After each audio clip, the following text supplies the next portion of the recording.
do curso sobre um pouquinho dessa trajetória, que se inicia, vou pontuar aqui, nos anos 40, né? Minimamente nos anos 40, porque ali ele começa a fazer os estudos da economia política, estudos críticos da economia política. Isso vai dar vida a uma preocupação de 42, 43, quando ele trabalha no jornal, e ele vê que aquela ideia que o Estado, de que o Estado seria o aperfeiçoamento, o reino da liberdade, não estava acontecendo, né? É aquela experiência emblemática na trajetória do Marx, da nova, e vai escrever, entre muitas coisas, emblematicamente, sobre a catação de lenha, né? O assim conhecido pelo Estado prussiano, o roubo de lenha, o Vale do Mosela, o Vale Agrícola, até hoje é um grande vale que está lá, agrícola. As pessoas eram presas, né? Era uma espécie de condenação à escravidão novamente, se não pagasse a multa da prisão, né? Caso fossem pegas catando lenha. Né? Isso já chama atenção.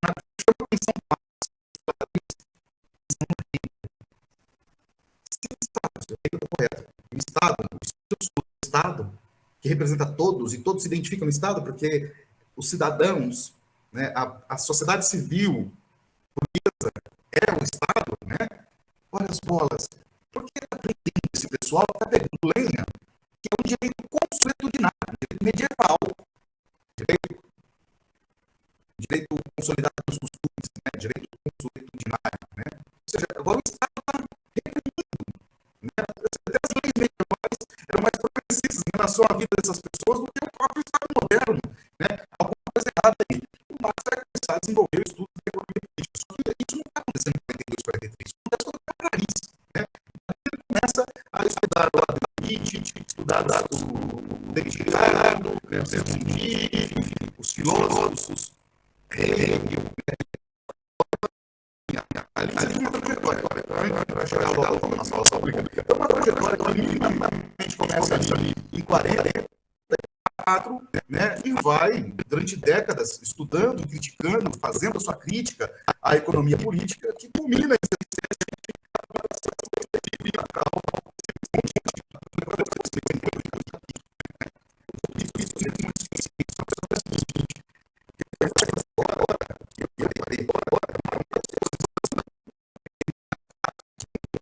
gigantesco.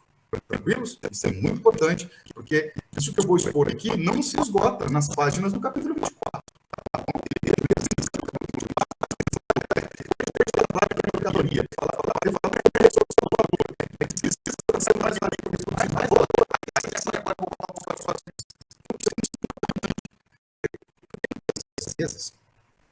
As pessoas querem pegar esse... Eu estou com uma edição aqui da Abril Cultural, tá bom? Eu acho a tradução mais bacana. E essa tradução aqui, ó, esse negocinho aqui, ó, da Boitempo, pelo menos a minha edição, olha o tamanho disso aqui, é descomunal. Adolescente, pessoal idoso que nem eu, já não aguenta nem segurar mais um livro dessa grossura na mão, mas tá livre, né? Mas eu trabalho com essa daqui, ó.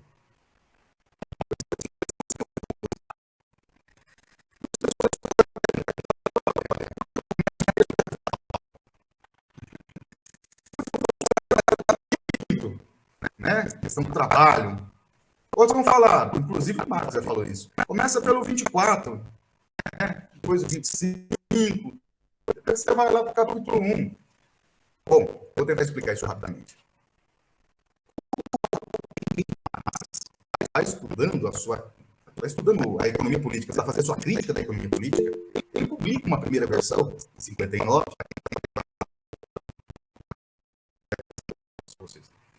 Quando ele publica em 59 a primeira versão do Capital, que é um livro chamado 1859, para a crítica da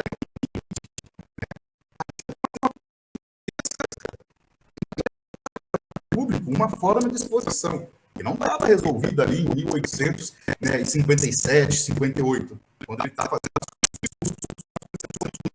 as né?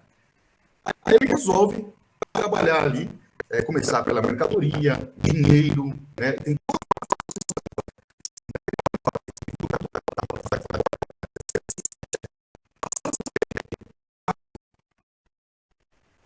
ele vai reorganizando esses estudos de décadas, principalmente, ele começa a Capital já fazendo referência ao livro de 59, que é o Pará e Crítica da Economia Política.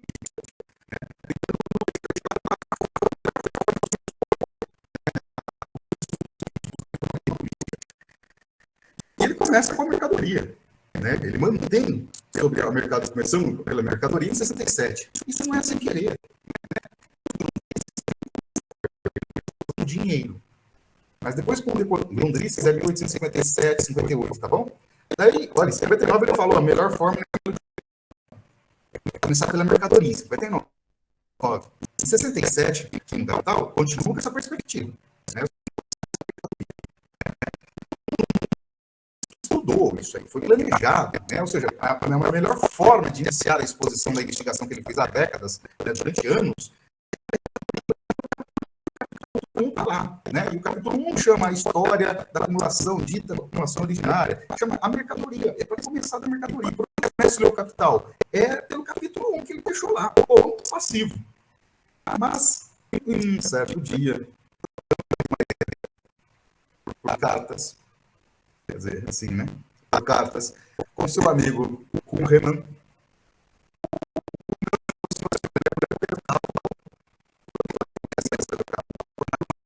pelo 24.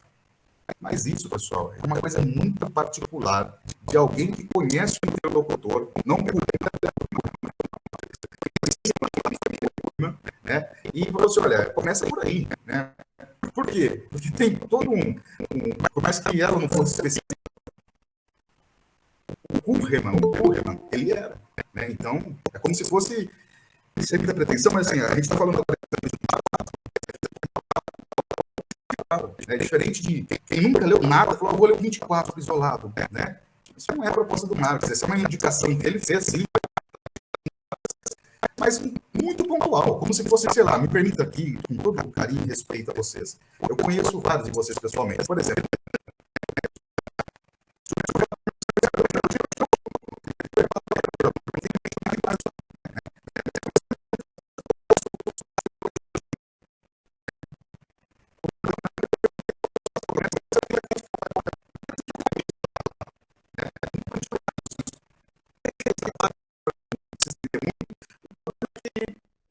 levaram a letra isso, né?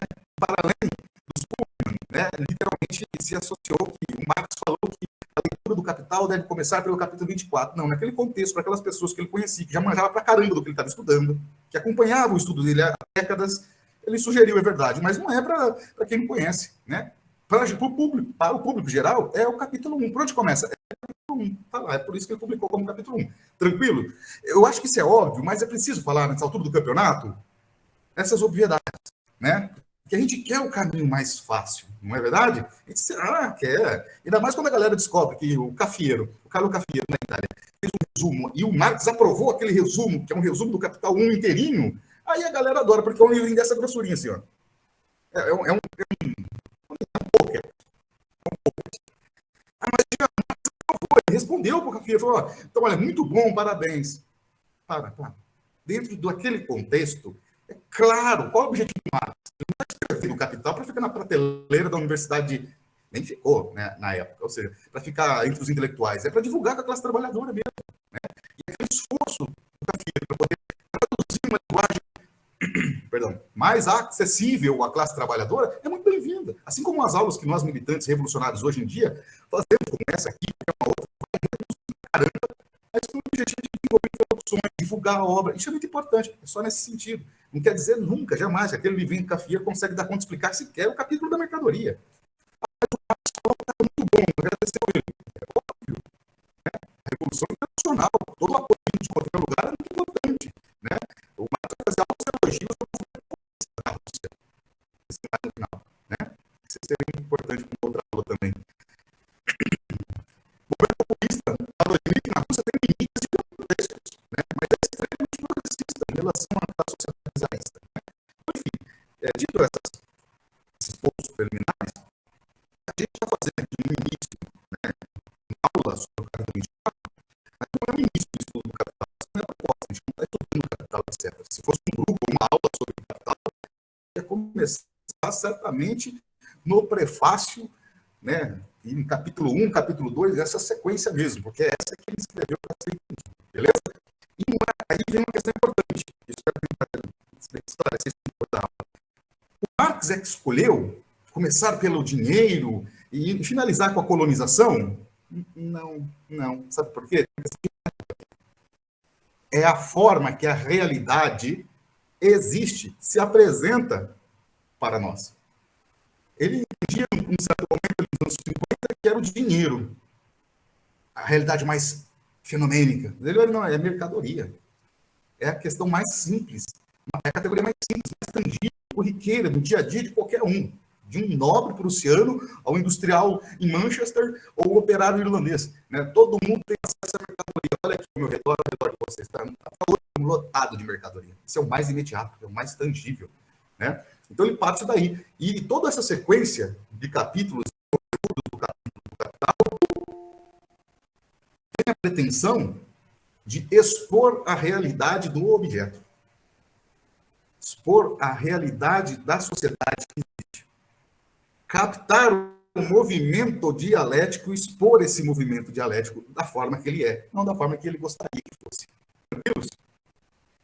Nem todo mundo está fazendo o curso que eu estou dando, então não vou ficar fazendo um ponte de concurso, porque senão está complicando a vida de quem não está fazendo o curso. Né? Mas entenda isso como centralidade do objeto. Simples assim. Né? Eu vou expor a realidade como ela é. Né? Claro, isso que eu faço, as determinações da realidade. Né? E aqui, depois, o capítulo 24, é no 24, depois de explicar o que é mercadoria, a reprodução simples. Quando ele está terminando de explicar a reprodução simples, aí que ele vai começar a falar um pouco de história. Lembra uma certa data que ele vai falar o seguinte: não é o presente, não é o passado que explica o presente, mas é o presente que explica o passado. Esse contexto que eu estou colocando aqui é mais ou menos isso. Apresentada a realidade, né, da mercadoria, do dinheiro, do trabalho concreto, do trabalho abstrato, da mais-valia, do capital variável, do capital fixo, né, da lei tendencial de queda da taxa de lucro. Agora eu posso falar a um isso aqui que existe hoje e surgiu. Aí vem o capítulo 24 e o capítulo 25. Tá bom? Aqui uma aulinha é muito boa para falar 24, mas o legal seria interessante debater já o 25, mas não dá para fazer nenhum 24 direito, tem que tirar o 25. Mas saibam, né? Eu quero analisar o processo, né, que já apresenta inicialmente, é o capítulo 24 e 25, não termina à toa. Né? E para que calma que eu entendo no conteúdo do capítulo, tá? Eu preciso fazer esse preâmbulo. Marx exige isso e muito mais. Para aqueles que acreditam que Hegel, eu estou usando Marx, é um cara que era em 57, 77, um cachorro morto, a gente vai observar no Capital que Hegel, e ele vai dizer isso, né, no pós-fácil, da segunda edição alemã, Hegel não é um cachorro morto, né? Muitos acreditam que os marxistas acreditam que o Marx, que dialogava com Hegel, ficou preso na Marx da juventude. E o Marx é um Marx salido de Hegel. Primeiro que Hegel não é nenhum problema para Marx. O idealismo hegeliano é um problema que, paralelo de Marx, para explicar a história da humanidade. Mas é um avanço gigantesco. E eu sou daqueles que está convencido pela letra do Marx, né, que não há um desapatamento de Hegel e Marx. Pelo contrário, há um amadurecimento da compreensão que é a dialética hegeliana na própria produção marxiana.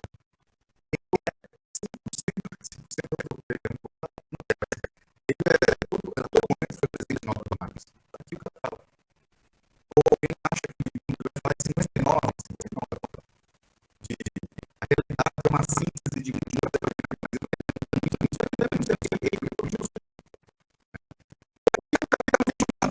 e qualquer um outro aqui que eu poderia colocar, mas eu vou pegar o nosso objeto, capítulo 24, né? Quando ele fala assim, quando ele termina o capítulo 24, né? Está inventando isso? Quem é que falou isso? Isso é a fenomenologia do espírito, isso é ciência da lógica, isso é Hegel, né? E o Capital acaba aqui no 24, né? Imagina, o que você está querendo dizer com isso aqui nessa aula pública sobre o capítulo 24 do Capital? Em que o Marx é Hegel? Claro que não.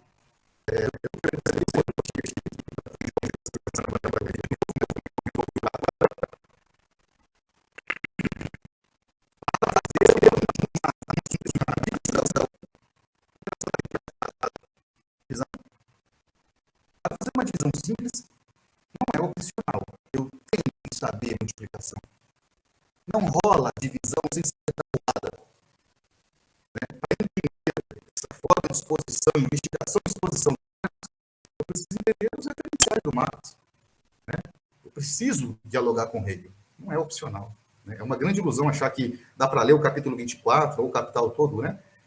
Ignorando Hegel. Bom, se alguém que tiver alguma relação metafísica com espíritos sobrenaturais, tipo a pomba do Espírito Santo, aí eu acho que vai realmente conseguir entender o que escreveu Marx. Né? Porque ele está falando de tabuada aqui, nessa divisão toda. Se a gente não consegue saber o que é tabuada, a gente vai achar que está entendendo o que o Marx está falando. Não precisa de Hegel. Não tem que ser especialista, manjar, ou seja, sei lá, eu sou a reencarnação do Hegel. Não é isso, não. Mas agora, sim, é que Hegel está aqui, independente da tua, da minha vontade, até mesmo que o Marx, né, os marxistas, perdão, né, a gente precisa desse acesso. Dito isso, para quê? Para que a gente entenda que o capítulo 24 é um momento da exposição, é um momento crucial dessa exposição gigantesca, que se inicia com a mercadoria, né, e que vai buscar entender, aí sim, o capítulo 24, uma gênese histórica. Mas o capítulo 24 não é um capítulo de historiador, não é um capítulo de historiografia, né? É um capítulo que analisa a história, muitas vezes até melhor que muitos historiadores, mas o fato é que não é a preocupação do Marx. Porque se a gente pensa assim, a gente está isolando o capítulo 24 do resto da obra. É o capítulo 24 que se preocupa, depois de expor o movimento de produção e reprodução do capital, né, do valor, ele vai se preocupar no capítulo 24, aqui no final, não é à toa, em explicar essa historicidade, como isso aconteceu. Tranquilos? Diferente de um livro de história, primeiro que seria só esse capítulo 24, não chamaria capítulo 24, chamaria assim, um livro de história da dita acumulação originária. Ponto. Um contexto de um livro que se chama O Capital, 2 pontos, ou vírgula, para a crítica da economia política. Né? Então, é muito importante esse tempo que a gente investe aqui numa introdução para situar o capítulo 24, porque a grande parte dos leitores desse capítulo 24 o fazem de forma isolada, como se fosse um livro de história isolado, tipo história das mentalidades, história da Revolução Russa, da Revolução Industrial. Não é isso. É um capítulo que tem um propósito de historicamente, é verdade, dentro de um livro que não é um livro de história. É um livro que está preocupado em expor a lógica do capital. E em dado momento dessa exposição da lógica do capital, ele vai se ocupar em mostrar a historicidade. Qual foi a história que isso começou? Tranquilos? Isso é muito importante. Né? Bom, dito isso, lição agrocultural, a minha impressão é 83, né? Tá lá, capítulo 24, a assim chamada acumulação primitiva. Vamos fazer algumas ponderações. Bom, primeiro que a opção da tradução aqui, como primitivo, acaba obliterando um pouco a proposta do Marx, né? Do Marx, quando ele escreve, né, em alemão. Ele não escreve primitivo, a opção da tradução é claro, né? Mas ele escreve a acumulação originária. Porque ele está fazendo um diálogo com figuras de linguagem se referindo à Bíblia. Para quem for cristão aqui, a Bíblia é sagrada. Para quem não é cristão, é só um livro histórico.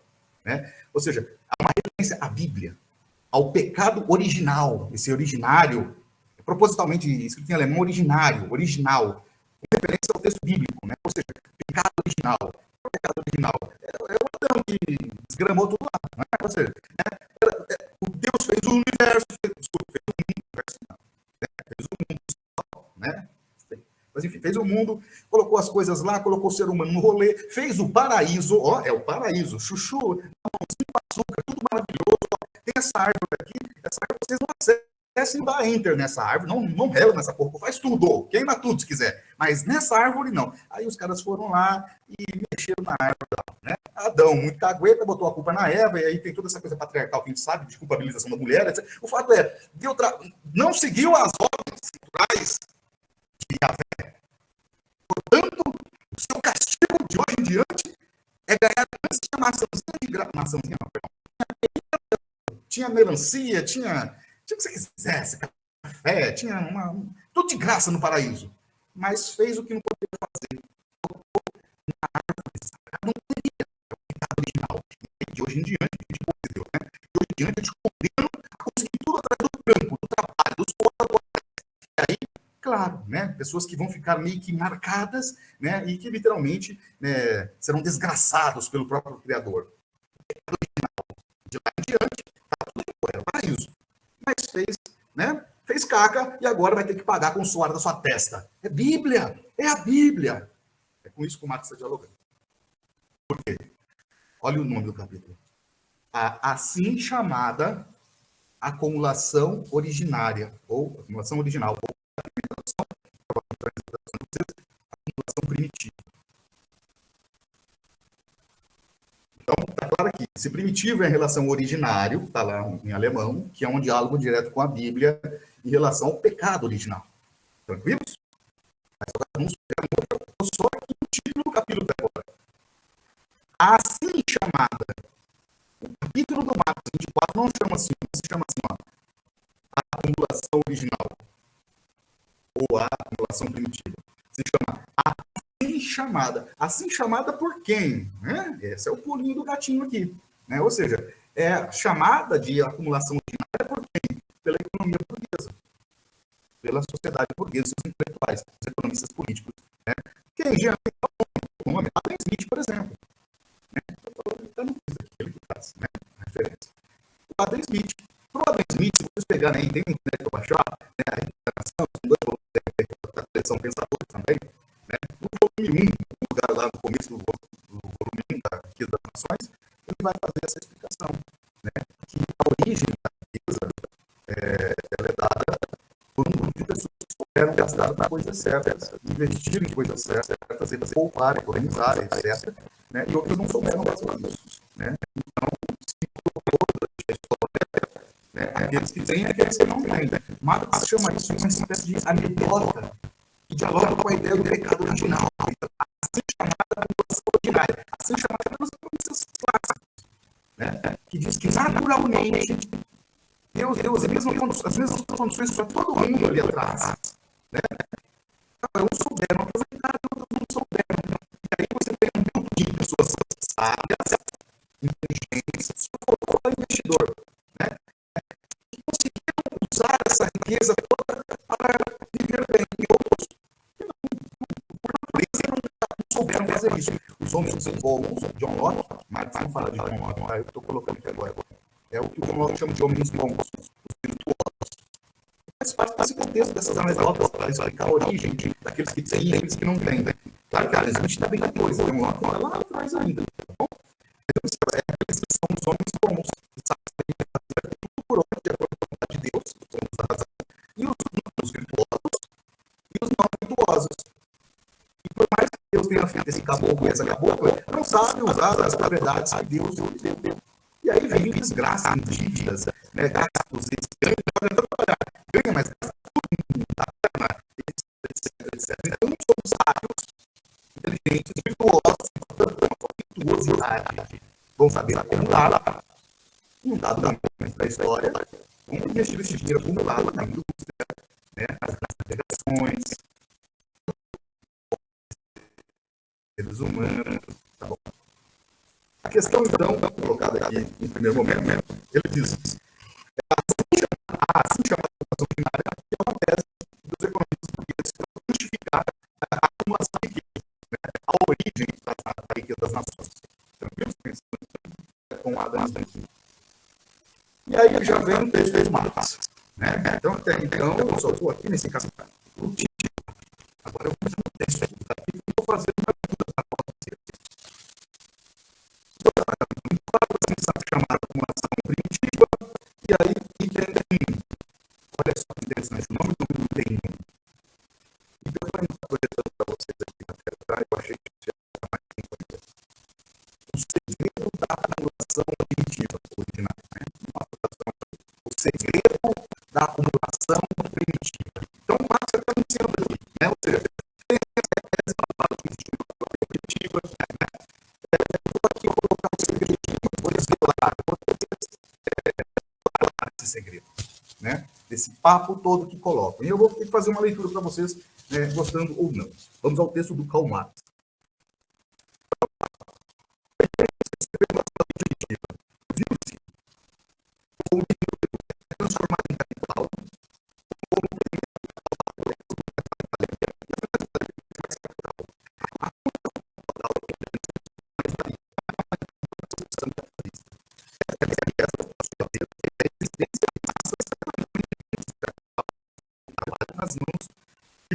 e mercadorias. Todo este movimento parece, portanto, girar num círculo vicioso do qual só podemos sair supondo a acumulação primitiva. Previous accumulation do Adam Smith. Precedente à acumulação capitalista, uma acumulação que não é resultado do modo de produção capitalista, mas sim seu ponto de partida. Bom, então aqui, ó, o Marx, né, ele sintetiza tudo que eu falei aqui agora. Eu escrevi o capítulo 1, 4 até o 23, e agora eu vou contar isso. Feito isso, agora eu vou falar dessa dita acumulação originária, né? Está falando, fazendo uma recapitulação que centralmente foi debatida aqui no capítulo 1. E aí ele vem. Essa acumulação primitiva desempenha na economia política um papel análogo ao pecado original da teologia. Eu acabei de fazer referência. Adão mordeu a maçã, danadinho. Com isso, o pecado sobreveio à humanidade. Explica-se sua origem contando-a com uma anedota ocorrida no passado. Em tempos muito remotos, havia, por um lado, uma elite laboriosa, inteligente e, sobretudo, parcimoniosa. E, por outro lado, vagabundos, dissipando tudo que tinha e ainda mais. A legenda do pecado original, teológico, a lenda, né? A legenda, em relação à lenda, o pecado original teológico conta-nos, contudo, como o homem foi condenado a comer o pão do seu suor, do seu rosto. A história do pecado original econômico, no entanto, nos revela que há gente que tem necessidade disso. Então faz. Assim se explica que os primeiros acumuladores de riquezas e os últimos, finalmente, nada tinham para vender senão sua própria pele. E deste pecado original data a pobreza da grande massa que até agora, apesar de todo o seu trabalho, nada possui para vender senão a si mesmo. E a riqueza dos poucos que crescem continuamente, embora há muito tenham parado de trabalhar. Vou parar aqui, porque senão eu vou ficar lendo o texto todo. Enfim, colocar, olha, assim como existe uma narrativa teológica, a origem do pecado original, de África, o homem passou a ter trabalho com o seu rosto, você não tem uma espécie de narrativa teológica no mundo da economia política, para justificar aqueles que têm e aqueles que não têm, né? Aqueles que souberam aplicar e aqueles que não souberam aplicar. E não só não souberam aplicar, aqueles que são laboriosos, para usar o Marx aqui. Os que são laboriosos, trabalhadores, e os que são vagabundos. A palavra é essa. Vagabundo, vagabundão, vagabundaço. A vadiagem. Para quem tem aí leitura do John, né? Isso é uma mitologia, isso não é verdade. Por isso que ele já está criticando logo de cara aqui, ou seja, essa figura do pecado original, né? Ou seja, originalmente, né, o homem sofre porque pecou diante de Deus. Os economistas políticos, que não são necessariamente padres, nem rabinos, e nem líderes politistas, também têm uma teologia, só que a teologia da economia política, para naturalizar o que não é natural. E, é claro, vão se apoiar nos seus grandes pensadores. E um grandioso, importante pensador é o Adam Smith. Né? Tranquilos? Isso aqui eu acho que é o ponto central. E aí eu tenho meu esquema aqui que eu vou fazer algumas coisas. Então, a economia política, tá claro para vocês? A economia política, ela naturaliza o que não é natural. Tranquilos? O ponto tem que ficar claro. O ponto deve ficar claro entre nós. Aquilo que os economistas políticos chamam de a acumulação originária, anota isso aí no papel. Quem tiver maquininha de tatuagem, pode tatuar no braço. Nunca existiu. Não tem. Essa acumulação originária não existe. O que existe é uma mitologia, uma atualidade. Que, supostamente, teve a acumulação originária. Isso aqui é importante, sabe por quê? Porque a gente vai cansar de ver na nossa vida um monte de marxistas. Eu sou marxista, tá, gente? Mas aqui a gente tem que botar na tela com mais força. A gente vai ver um monte de marxistas falando assim, então a teoria do Marx, a acumulação originária, não leu direito aqui, não leu o parágrafo 1 do texto. A gente vai observar isso. Marx não está defendendo que existe isso aqui, pelo contrário. Marx está criticando a existência da acumulação originária. Por isso, assim chamada. Dizem aí os economistas burgueses que tem uma tal de acumulação originária. Eu vou desvelar o segredo dela. Tem um segredo aqui nessa ideia. Vou mostrar esse segredo. O segredo é o seguinte, que a galera trabalhar, não tem nada para acumular. Então agora sobrou para ele só o quê? Vender a força de trabalho para comprar comida e não tem. Isso aí seria acumulação originária. Na pena, nos lábios da burguesia. Marx está criticando isso. Então, para Marx, não existe acumulação originária. Ponto final, galera. Agora, considerando que esse é o discurso da burguesia, que é o discurso da intelectualidade dos economistas burgueses, da economia política, ele parte desse pressuposto falso para demonstrar o que de fato é a acumulação originária. Aquilo que os burgueses chamam de acumulação originária, naturalmente, uns são ricos, outros não. É discurso teórico, mas isso que eles estão chamando de acumulação originária, na verdade, é só a história, longa história, da expropriação, expoliação, né, opressão gigantesca de uma massa gigantesca, desculpa esses superlativos, mas tem que ser assim mesmo, gigantesca de trabalhadores pelo mundo europeu, depois pelo mundo todo. Para Marx, então, o que é a acumulação originária? É uma narrativa, é um mito dos burgueses, ok? Da economia clássica. Ele vai dizer, vamos considerar isso que vocês estão falando, a acumulação originária. O que é de fato isso? Vai contar 7 sessões no capítulo para explicar o que de verdade, o que é fato, portanto, desvelando este mito da acumulação originária.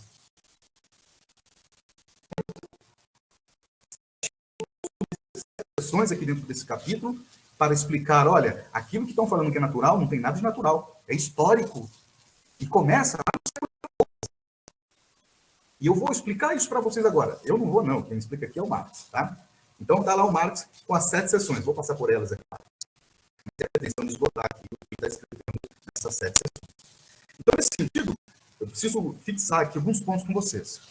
Não é uma palestra, não é uma conferência, é uma aula, né, com o tio Jean. Então, eu sou bem professoral nesse sentido. Está claro para vocês que a acumulação originária é um discurso da burguesia, não do Marx. O que o Marx está colocando aqui é explicar que esse discurso é mentiroso, que não é verdadeiro. Que existe um segredo aqui que precisa ser contado, e ele vai contar esse segredo. É um segredo da burguesia. A burguesia não vai falar isso nunca. Gente, até hoje, galera, até hoje esse discurso, né, existe até hoje. Por quê? Quando você vê propagandas, o teu próprio patrão mesmo, né? Aquele discurso assim, olha, eu trabalhei muito, meu avô trabalhou muito, meu pai trabalhou muito, eu estive trabalhando muito, eu acumulei muito, etc, etc, etc. E vocês têm que fazer igual, né? Se quiser ser milionário, etc. Ela daí não está presa no século XIX e nem ainda no século XVI, como o Marx está retroagindo para pensar ela. Tudo bem? Esse mito da acumulação, assim, mito da acumulação originária, ele está colocado e até hoje, dia 30 de 1 de 2022. E tudo indica que amanhã também ele continuará existindo. Até hoje, não parou. A acumulação, a dita acumulação originária, ele é presente na história do capitalismo até os dias de hoje. Não parou ali em 67, quando o Marx está criticando. Até hoje, 2022, a gente se depara com esse mito da acumulação originária. Às vezes, os seus termos, não é verdade? Né? O pessoal não fala assim, olha, eu vou explicar, o patrão não chega na gente e fala assim, ó, senta aí, o Pianzada, eu vou explicar para vocês a acumulação originária que a minha família está inserida. Né? Nós trabalhamos muito, ninguém fala desse jeito, né? Mas é a ideia da meritocracia, fazer por valer, não ser vagabundo, não ser vadia ou vagabunda, né? Ou seja, ser laborioso. Gente, hoje o mantra, hoje tem vários nomes. Não vem falar desse mantra da economia, esse mito da economia, é empreendedorismo. É isso que todos nós que tivemos acesso. Né? Ou seja, é preciso empreender, é preciso, e justamente nos momentos de crise. Né? É preciso empreender. Né? Crise, sem crise, não viva aqui. Né? Empreender, basta você fazer por onde. E aí você pode fazer como é a família. Deixar a sua linhagem posses, bens, propriedades, que possam com que eles não precisem empreender essa coisa de trabalho da General Motors. Mas sejam os donos da General Menezes. Sei lá. Tudo bem até aqui? Então, Marx agora aqui no capítulo vai dizer o seguinte, olha, isso que aconteceu. Né? A chamada acumulação primitiva é uma longa história escrita nos anais da humanidade a sangue, ferro e fogo da classe trabalhadora. Né? forma sanguinária. É uma história de uma dança. E começa no século XIX. E aqui é importante as datas históricas para se situar no tempo e no espaço. Começa no século XIV. Gente, século XIV é 1300 e bolinha. Ele se refere ao final do século XIV. Ele se refere às revoltas camponesas que existiam na Inglaterra, na época, embora tenham começado na França, na Prússia, vão para a Inglaterra no final do século XIV, são as famosas Jaquerias, né? As Jaquerias são revoltas camponesas. Essas revoltas são muito importantes.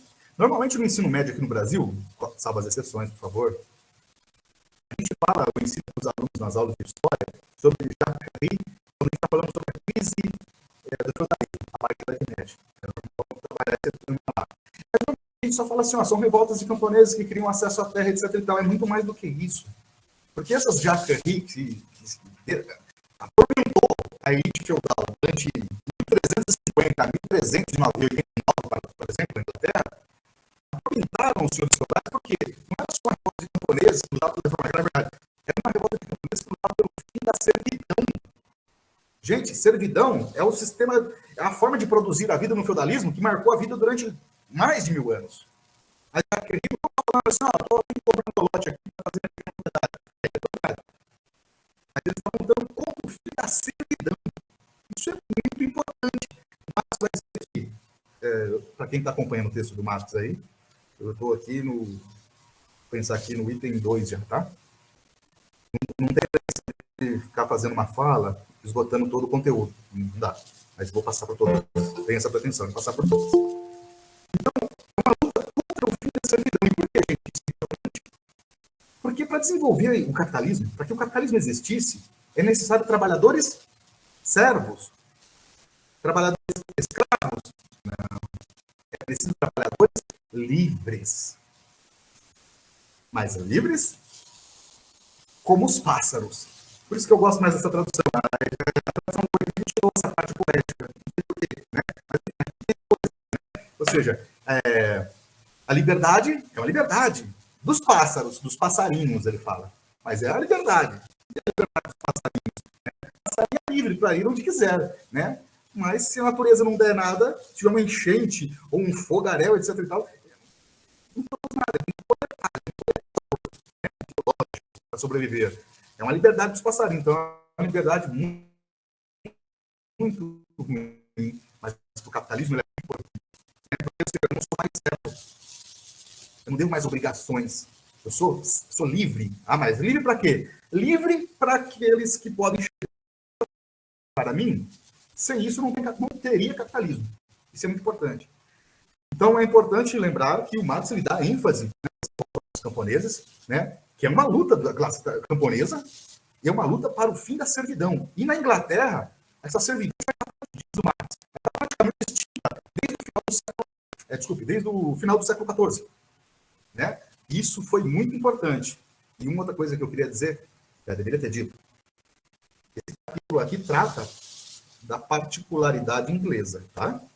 Essa história toda que a gente está, que ele conta aqui, de formas diferentes em muitas partes da Europa. Tá bom? Ele está na Inglaterra, é o lugar que isso aconteceu primeiro, né? Mas não quer dizer que o caminho da França foi exatamente o mesmo, ou da Escócia, ou da Rússia, muito depois. Né? Tudo bem? Então, é o caso inglês, né? Ele é enfático aqui no começo da dizer isso também. Então, houve uma expropriação, houve uma libertação, né? Uma luta pela liberdade dos camponeses. Olha que maravilha, isso é muito bom. E é muito bom para uma classe social que vinha se constituir também ao passo que acontecia isso. E aqueles que nós vamos chamar aqui, que ele chama aqui, de burgueses, né? Os donos de propriedade. Mas esses donos de propriedade, esses meios de produzir a vida, eles nem sempre existiram, eles foram constituídos também nesse contexto. Né? Então, a sociedade, quer dizer o seguinte, a estrutura da sociedade capitalista, ela advém da crise, da quebra, do esfacelamento da estrutura da sociedade feudal.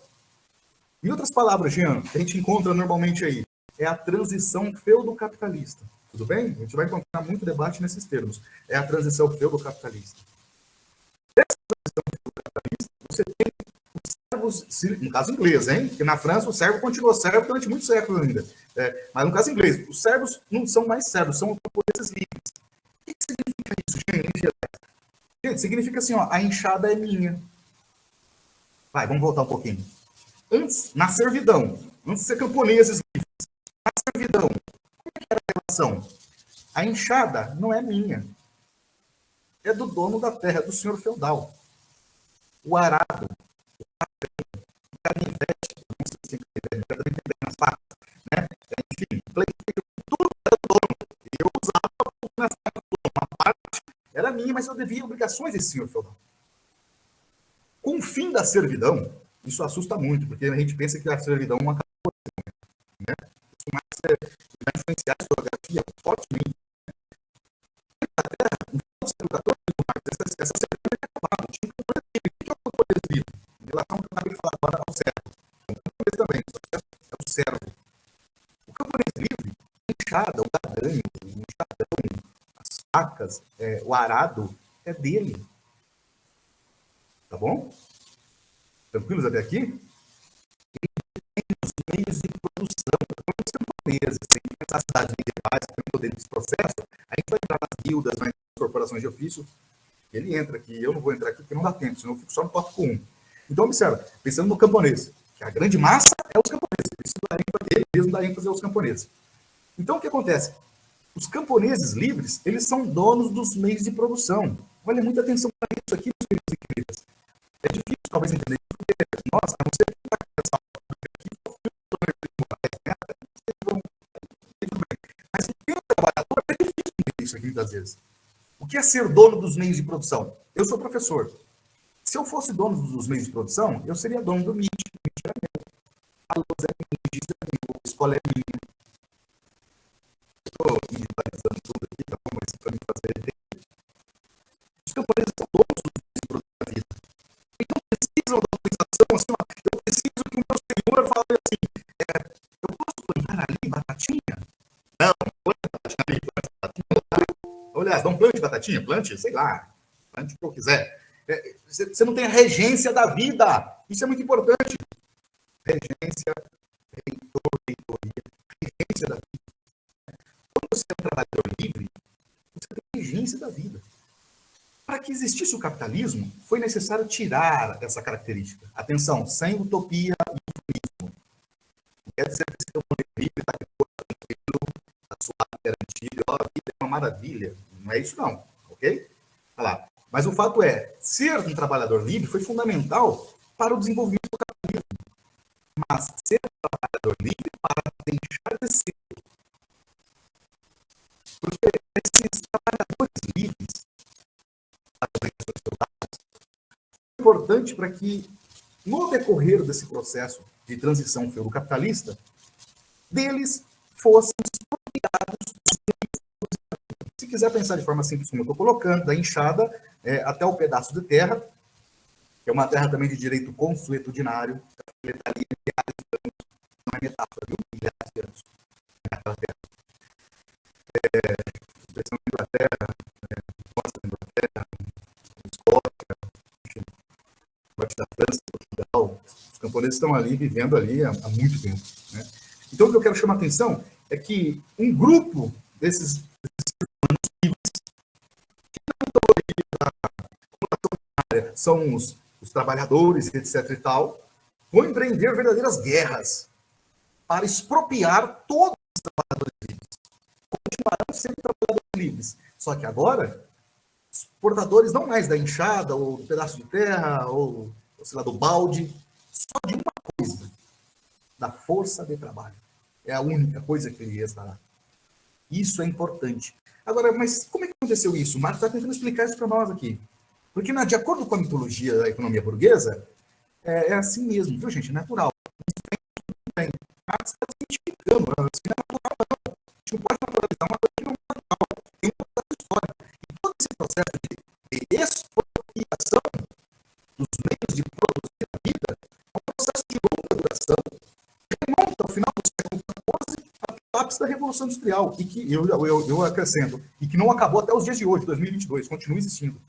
A constante expropriação dos meios de produção daqueles que ainda possuem.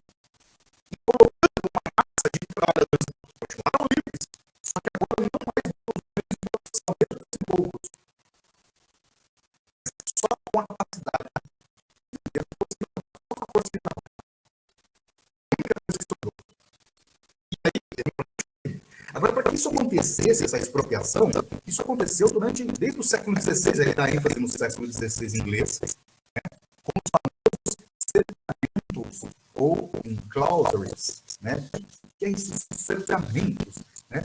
Você tem lá um grupo de camponeses que não são certos, né, que serão convidados a se retirarem das suas terras. Gente, é claro que é ironia, né? Ou seja, através de um expulsar o camponês da terra, ou no esbulho. Eu estou usando a palavra esbulho, palavra muito usada hoje em dia no mundo jurídico, que é importante para a gente entender o que é essa tal ocupação de hoje no Brasil em relação aos povos indígenas, que passam por um processo de esbulho até os dias de hoje. O que é o esbulho? Né? Eu pego uma população inteira camponesa, indígena, no Brasil, né? Falo assim, vou dar um exemplo do caso brasileiro. Sobe aqui na caminhonete, um arma, escopeta, dando alguém jogando lá na caminhonete, falando, o resto desse não foi todo mundo. E joga vocês para outro canto, né? E passa a produzir naquela terra dizendo que é minha, indicando a propriedade dela. Esse esbulho, né, acontecia também desde o século XVI. Não parou até hoje. Prova cabal disso para nós aqui, para trazer o debate.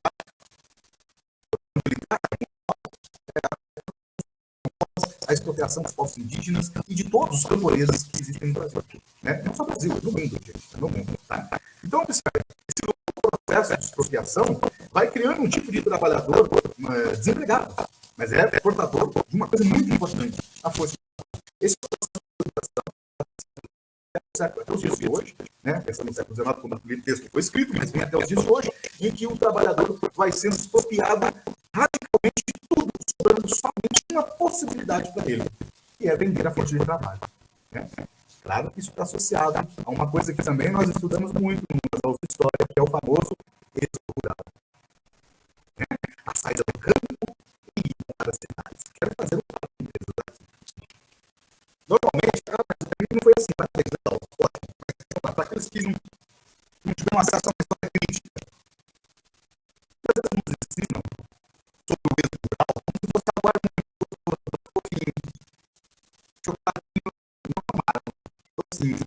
as pessoas, o êxodo rural, o êxodo, claro que não é todo mundo que ensina desse jeito, ok? Estou falando da história oficial, que tem a ver com a manifestação da o êxodo rural é a saída do povo do campo, o trabalhador realmente, não é povo, né, normalmente, do povo do campo para a cidade. As pessoas viram nas cidades uma nova forma de viverem, um jeito moderno, e saíram do campo e foram. É uma gigantesca, o êxodo.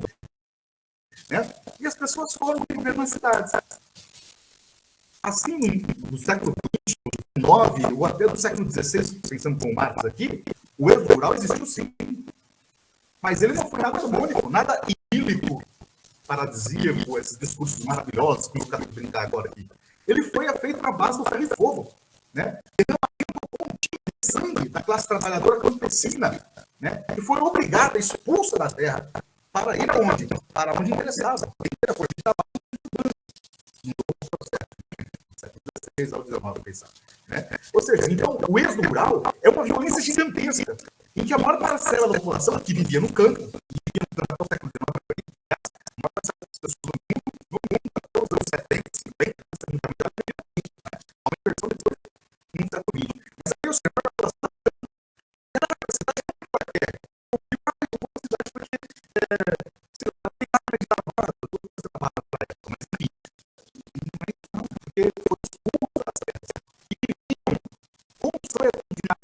viviam há séculos, foram obrigadas a sair de lá. E chegando nas cidades, vão compor o quê? O proletariado compor uma massa, um exército industrial de reserva, disponível para ser aplicado, disponível para ser comprado. Não ele, mas a força de trabalho desses trabalhadores. Esse é um longo processo de cercamentos que acontece na Inglaterra, né, que vai colocando interesses da indústria, da nova indústria que surgira, lembrando que a indústria já existe desde a pré-história. Agora, a indústria do século XVII, XVIII, a revolução industrial, com o advento do sistema papel, com o advento de uma nova classe social, proletariado, então, por isso, revolução, é o nascimento da indústria. Mas todo esse processo da revolução industrial dependeu de uma série de condições, nenhuma delas idílica, todas baseadas na violência gigantesca. Primeiro, a segundos, porque eu estou demorando. A segunda, uma legislação, né, que vai justificar a expulsão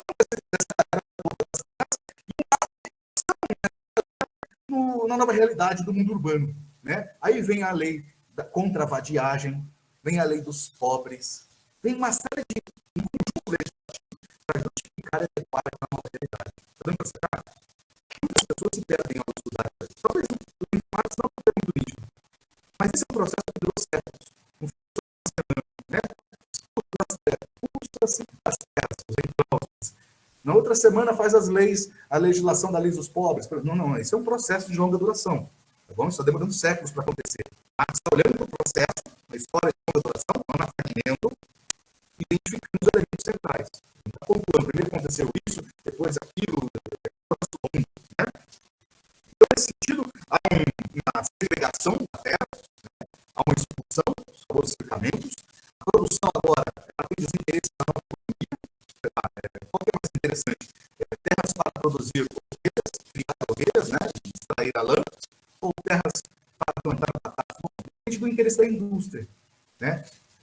E ele vai dizer, nesse processo da dita acumulação ordinária, há uma subordinação do campo aos interesses da cidade. Não é normal, não. É que dizer o seguinte, texto. O campo vai produzir para a indústria. Se no campo tem muitas famílias rurais há mais de 1000 anos, ocupando as terras com a sua produção doméstica, etc e tal, arranca todo mundo e planta batata, porque aqui a gente quer batata. Arranca todo mundo e cultive ovelhas, cultivar, né? Mas crie ovelhas. E você precisa de um monte de ovelhas. Não importa. Mas a gente vive aqui há mais de 1000 anos. Os problemas, seu amigo, vaza da minha terra. Vai para as cidades. Está dando para sacar? Então, é um novo precisa de um conjunto legislativo para poder organizar isso, né? Então, vem a lei dos pobres, a lei contra a vadiagem, a lei da fome. E por mais que possa, no primeiro momento, parecer, são leis interessantes para ajudar o povo. Então, todo o processo de longa duração que está acontecendo. Faço um parênteses, mais uma vez. Gente, observe o seguinte. Quando a gente critica a pós-modernidade, pensa a história de forma fragmentada, olha só como é importante para os pós-modernos burgueses uma história fragmentada. Porque uma história fragmentada não tem explicação fiscal. Existe gente desempregada na cidade. Vamos fazer uma lei de assistência social para elas. Aí vai surgir o serviço social. Não bem o serviço social, mas a assistência social. Que legal, essas leis são importantes, né? Lei super importante essa lei. Lei que proíbe ficar desempregado, né? A lei contra a vadiagem, né? A lei que cria as workhouses, as casas de trabalho, principalmente para as crianças. Quando a gente analisa por que isso está sendo feito, a longa duração, a gente vai ver que é um processo de expoliação gigantesco da humanidade, da maior parte né? E uma série de medidas e políticas dos próprios governos, né? Que se depois com o governo português, é claro, para justificar e naturalizar esse processo que é escondido, guardado em segredo. Tranquilo? Então, você tem a preocupação com uma legislação, né, o Marx chama de legislação sanguinária, feita pelos expropriadores, justificado aquela expulsão dos campos, esse êxodo rural, que não é uma violência gigantesca, né, não é uma escolha campesino sair do campo para morar nas cidades. Não é, como assim até hoje, você sai do campo, né, onde você consegue minimamente um pouco de alimento, etc e tal, mas o dono do sítio vem, você tem que ir embora para a cidade. Você vai para onde para a cidade? Você vai em um lugar para aluguel. Aluguel tem que pagar. Você vai para onde? Enfim, vai para as periferias, os centros urbanos, etc., né, compor as áreas municipais, etc. Então, você tem, nesse processo todo, a gênese dos arrendatários. Vamos ver esse processo com calminha agora. Estou lá no item 3, no item 4. Os arrendatários também eram camponeses livres. Tem um processo aqui que eu não estou explicando para vocês, é a constituição da classe burguesa. Eu quero pensar aqui o processo dos trabalhadores. Mas em outra aula, eu não sei, mas enfim, é importante dar essa ênfase à classe burguesa. Essa parte dos trabalhadores livres surge uma classe social da burguesia, né? E o proletariado vem depois, tá ok? Dessa parte de trabalhadores livres, você tem aqueles trabalhadores que vão começar ao lado, em parceria com donos de outras terras, arrendar terras. Esses trabalhadores livres, camponeses livres, né? Ao passo que, com o processo histórico, colocarão esses trabalhadores para trabalhar e produzir para esses grupos que vão arrendar as terras. Gente, a gente mora no Brasil, né? Claro que não é a mesma coisa, a gente está no começo do processo, mas o objetivo não é entender o mundo hoje, né? Então, me permite fazer esses links do século XVII e do século XXI. Ou você mora, eu sei que muitos aqui são de várias partes do Brasil.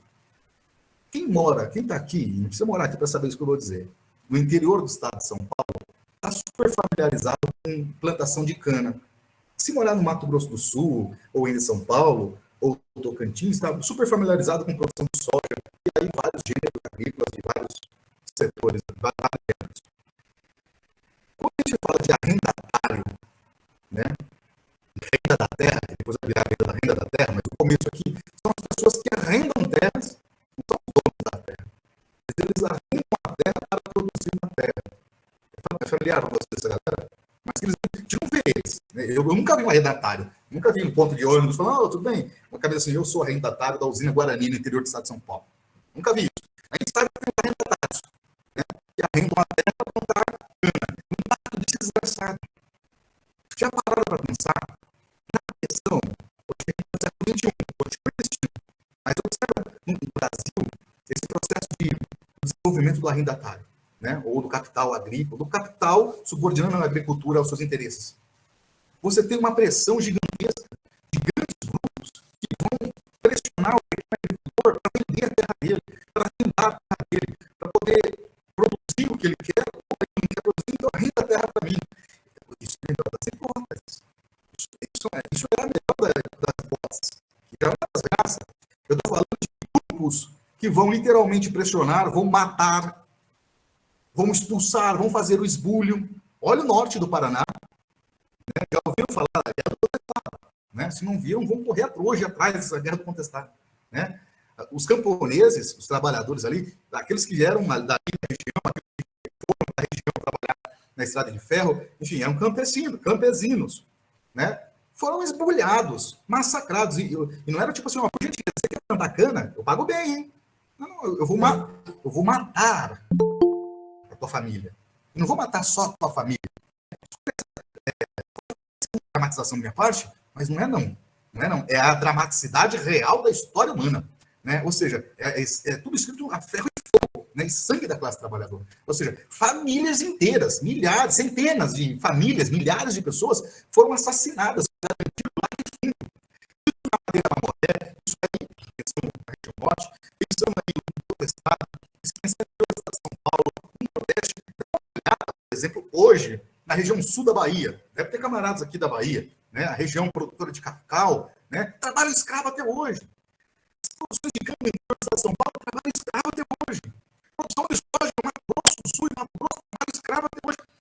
Então, tudo isso que está falando aqui do 24 ficou errado no século XIX, porque o capitalismo não acabou ainda. Continuou o capitalismo. Então, essas questões, a essência dessa materialidade, né? A gente não vai ter mais o Balfour ou qualquer outro personagem da época aqui, né? Mas a gente tem dinheiro, tem gente pensar de Villares, tá bom? Villares, eu estou falando daquele que está na função do grande latifundiário. Aquele cara que vai chegar com uma fazenda produtora de leite, criadora de gado, né, na tua fazendinha, e literalmente vai fagocitar, me permita essa figura de linguagem da biologia, vai fagocitar e vai fazer você vender para ele. Se a terra for muito estratégica, muito importante, e você não quiser vender, ele vai, como acontece com os povos indígenas, vai te matar, vai tentar, pelo menos, te matar sem pensar duas vezes. O pequeno agricultor, comparando muito esse ponto lá, porque ele é muito importante, porque ele dialoga muito com todos eles. Mas esse aqui dialoga, acho que fulminante de todos, mas esse fulminantemente para ele né? Por exemplo, quando você tem pequeno agricultor que planta milho, né? Eu estou falando de agricultura familiar. Não falo do jeito que o PT fala, ou os reformistas falam. Eu estou agricultura familiar no sentido camponês, que existe até hoje no Brasil, e que produz o seu autossustento e tem sim produção de exame excedente para o mercado local. Mesmo que hoje não seja só o mercado local, pode produzir ali, no, sei lá, em Dourados, Mato Grosso do Sul, e por uma cooperativa ele faz esse produto chegar, sei lá, no interior do Tocantins ou qualquer outro lugar. Mas é que na produção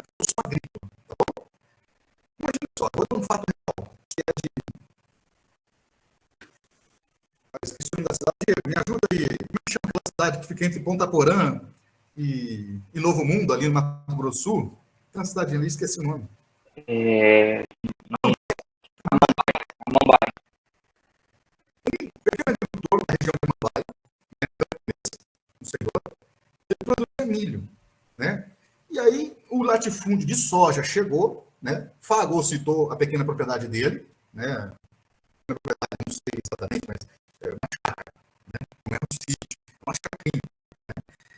Fagocitou, se envolveu com a produção de soja. O que aconteceu com a produção de milho dele? Destruiu totalmente. Destruiu totalmente. Sabe por quê? A produção de milho dele é um caso particular, mas é muito realidade.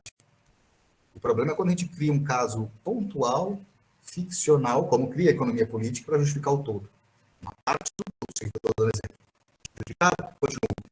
Aquela produção de milho não tem agrotóxicos, substâncias químicas, desenvolvimento genético para poder melhorar, evitar que os, sei lá, eu falo os carrapatos, mas que, enfim, que os bichos, os gafanhotos, qualquer outro inseto, vá lá comer. Não tem isso, é natural. Então, tem um monte de coisa. E aí vem a produção de soja. Cheia de tecnologia, etc. E, tal, e que não vai fazer com que os gafanhotos comem, por exemplo, a soja. Estou falando gafanhoto, nem sei se é gafanhoto, certo? Né? O ciclo natural que normalmente tem. Mas o que aconteceu com o sítio do pai do meu amigo que ficou fagocitado ali na região de Mambaia? Ele ficou rodeado pela soja. Sabe onde é que os insetos iam se alimentar? Antes era no milho dele e em tudo que tinha ao redor. Agora, os insetos vão só lá no milho dele. Né? Agora, nem existe mais esse sítio dele. Ele tem que ir embora dali. O sustento dele. Ele foi embora dali e foi para onde? Até parece uma história inventada, né? Mas eu não sou aqueles pastor mentiroso não, da igreja aí, não. É fato isso. E eu tenho mais exemplos. Você também deve ter um monte de exemplos. Ele foi para morar em Dourados. Mas foi morar em Dourados fazer o quê? Até procurar emprego. Né? E até no momento que eu convivi com eles lá, ele estava desempregado. Isso aqui em 2016, mas o tempo do barco é século XIX, é isso mesmo. É para a gente entender que essa acumulação originária, todo esse processo de expulsão da terra, é uma coisa que não parou até os dias de hoje. Até os dias de hoje. Né? Então, um personagem que vai ganhar força e vai surgir também aqui nessa nova sociedade que dá no século XIV, XV, XVI, XVII, XVIII, XIX até hoje, personagem fortíssimo, né? Um tipo de capitalista. A turma vai falar da renda da terra. Tudo bem? Tranquilos? A renda da terra é aquela oferida por conta do arrendatário, né? Que começa aqui a existir. Outra questão importante, e aí vem a parte final, a gênese do capitalismo industrial. Então, ele está dizendo, olha, todo esse processo de expropriação da terra, legislação, né, desenvolvimento do arrendatário, tudo isso foi importante para que criasse condições para que surgisse no século XVIII, XIX, final do XVII, XVIII, XIX, o capitalismo industrial. Tá dando para sacar? Não é que é mecânico, assim, uma sequência, mas são um conjunto de situações necessárias para que surgisse a indústria. Olha como é diferente de explicar assim, ó. Então, era uma vez a Revolução Industrial, tudo bem? Começamos ali em 1765, a invenção da máquina. Essa máquina foi colocada em função da produção. Tá vendo? Isso aqui é idílico. É uma narrativa ilusória. Esconde todo um processo de expropriação, justificativa das leis de expropriação, né, criação de novas classes sociais ou frações de classe. E aí sim que teve condições para que existisse o que nós chamamos de Revolução Industrial. Tranquilo até aqui? Essa Revolução Industrial potencializa a subordinação do campo em relação à cidade, continua fazendo esse arrastão dos trabalhadores do campo para a cidade, que é muito bom, porque cria um exército industrial de reserva. E aqui nessa sessão ele vai explicar que é um exército industrial de reserva, que não parou lá, continua tudo. Por isso, a essência de tudo isso aqui, pessoal, ainda é a que existe hoje, porque ainda é o sistema capitalista que existe. Não tem limite, né? Mas continua a base de extração de mais-valia, a necessidade de um exército industrial de reserva, né? A rotatividade do capital variável, ou enfim, são muitas coisas. Então, esse capitalismo industrial, ele consolida, né? E consolida o quê, Jean? Consolida a classe burguesa, e agora a burguesia industrial, e consolida o proletariado. Mas ao passo que todas essas desgraças estão acontecendo de forma velada, colocada pela burguesia, vem Marx, né, desvelando, revelando o segredo da economia, da acumulação originária, né, de acordo com o que ele começa a mostrar que ao mesmo passo que todas essas coisas vão acontecendo, o que é ruim, é óbvio para aquela trabalhadora, o advento da sociedade industrial, ela acaba nesse processo todo da vida dela, educando a classe trabalhadora, gerando o que significa isso. Você está falando das workhouses, das casas de trabalho, workhouse? Não, isso não. Todo esse processo, né, de criação de uma nova classe social que só tem a força de trabalho para vender, né, a unidade da classe trabalhadora, mesmo que alienada, estranhada dentro de uma fábrica, isso vai educando a classe trabalhadora. Para sacar, é aquilo que lá atrás do Partido Comunista, ele, o Engels e todos os militantes do partido do Marx naquela época, aquela Liga dos Comunistas, vão chamar, através do seu programa, de aquela parte seguinte que ele está dizendo: a burguesia cria o seu próprio coveiro. A burguesia está educando a classe trabalhadora, uma classe social surgiu do proletariado, mas é que a realidade material vai acondicionando, vai acumulando um conjunto de contradições criadas pela própria burguesia, né, que vai impor à própria classe trabalhadora a necessidade de superação dessa situação toda. Gente, olha que coisa linda essa parte, não é só porque é bonitinho de texto, não. Isso é muito importante porque muitas pessoas, na tradição marxista, acham que tem que fazer mestrado, doutorado para entender Marx, ou para mudar o mundo, tem que fazer pós-graduação, não tem nada disso. A educação aqui é outra coisa. Isso é um marxismo vulgar, academicista. Produção acadêmica é muito importante, mas produção acadêmica e academicismo tem uma diferença muito grande. A minha crítica aqui é ao academicismo. Né? Faz título de mestrado, doutorado, essas coisas que não mudam nada a realidade. Não muda nada. Se todo mundo aqui usasse isso aqui para passar num concurso de mestrado, a gente ia continuar se ferrando. O mundo capitalista não é um sentido. A questão aqui, o que é essa educação? É um conjunto, secularmente, de populações que se constituem, faz com que chegue um momento que a classe trabalhadora ela precisa fazer alguma coisa. Jean, dá um exemplo, está muito abstrato. Vou dar um exemplo aqui. Lá na época do Marx, tá? Vou dar um exemplo dessa época.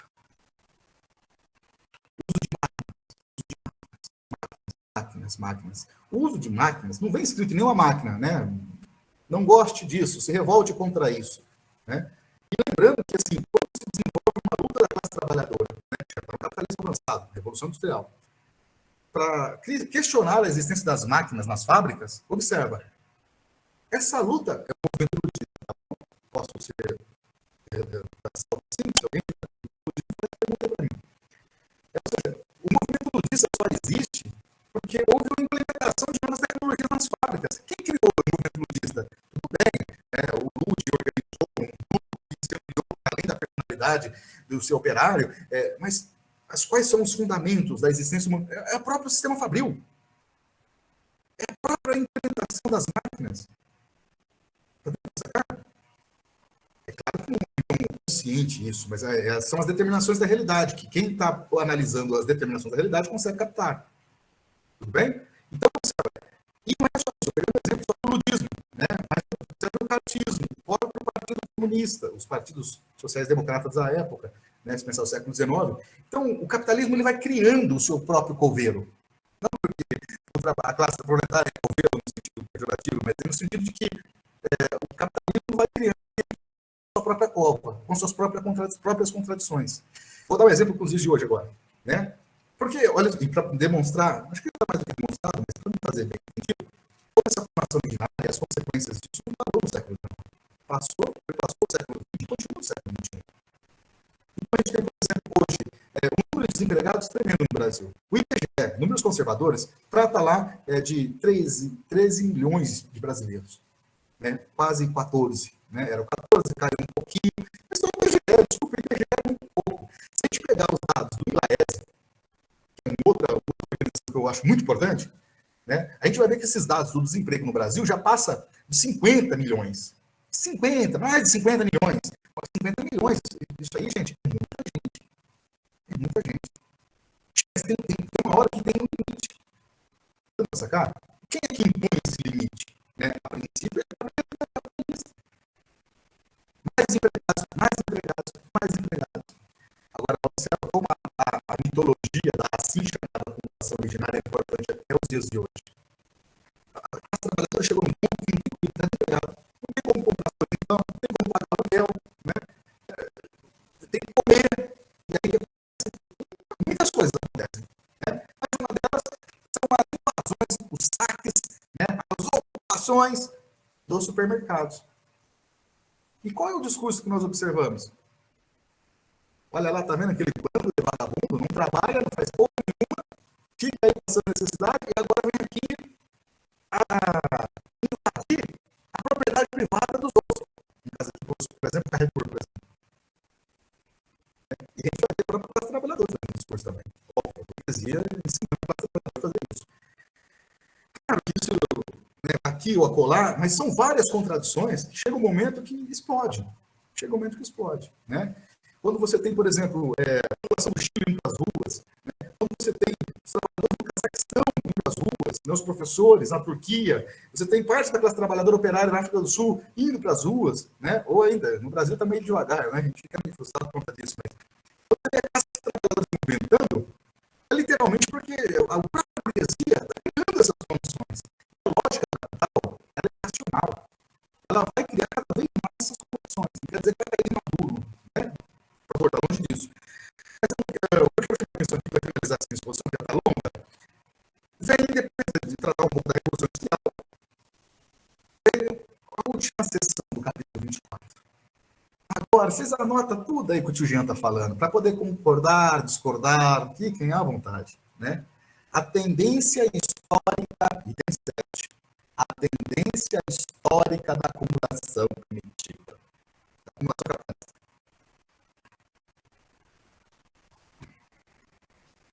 Vou recapitular. O capital está explicando como é a reprodução do capital. Capital livre. Está explicando a reprodução do capital. O capítulo 24 ele quer dar essa historicidade. Toda essa reprodução que ele já explicou no livro, ele já falou, tudo isso não aconteceu do nada. Tem uma historicidade. Né? Ele está mostrando essa historicidade aqui.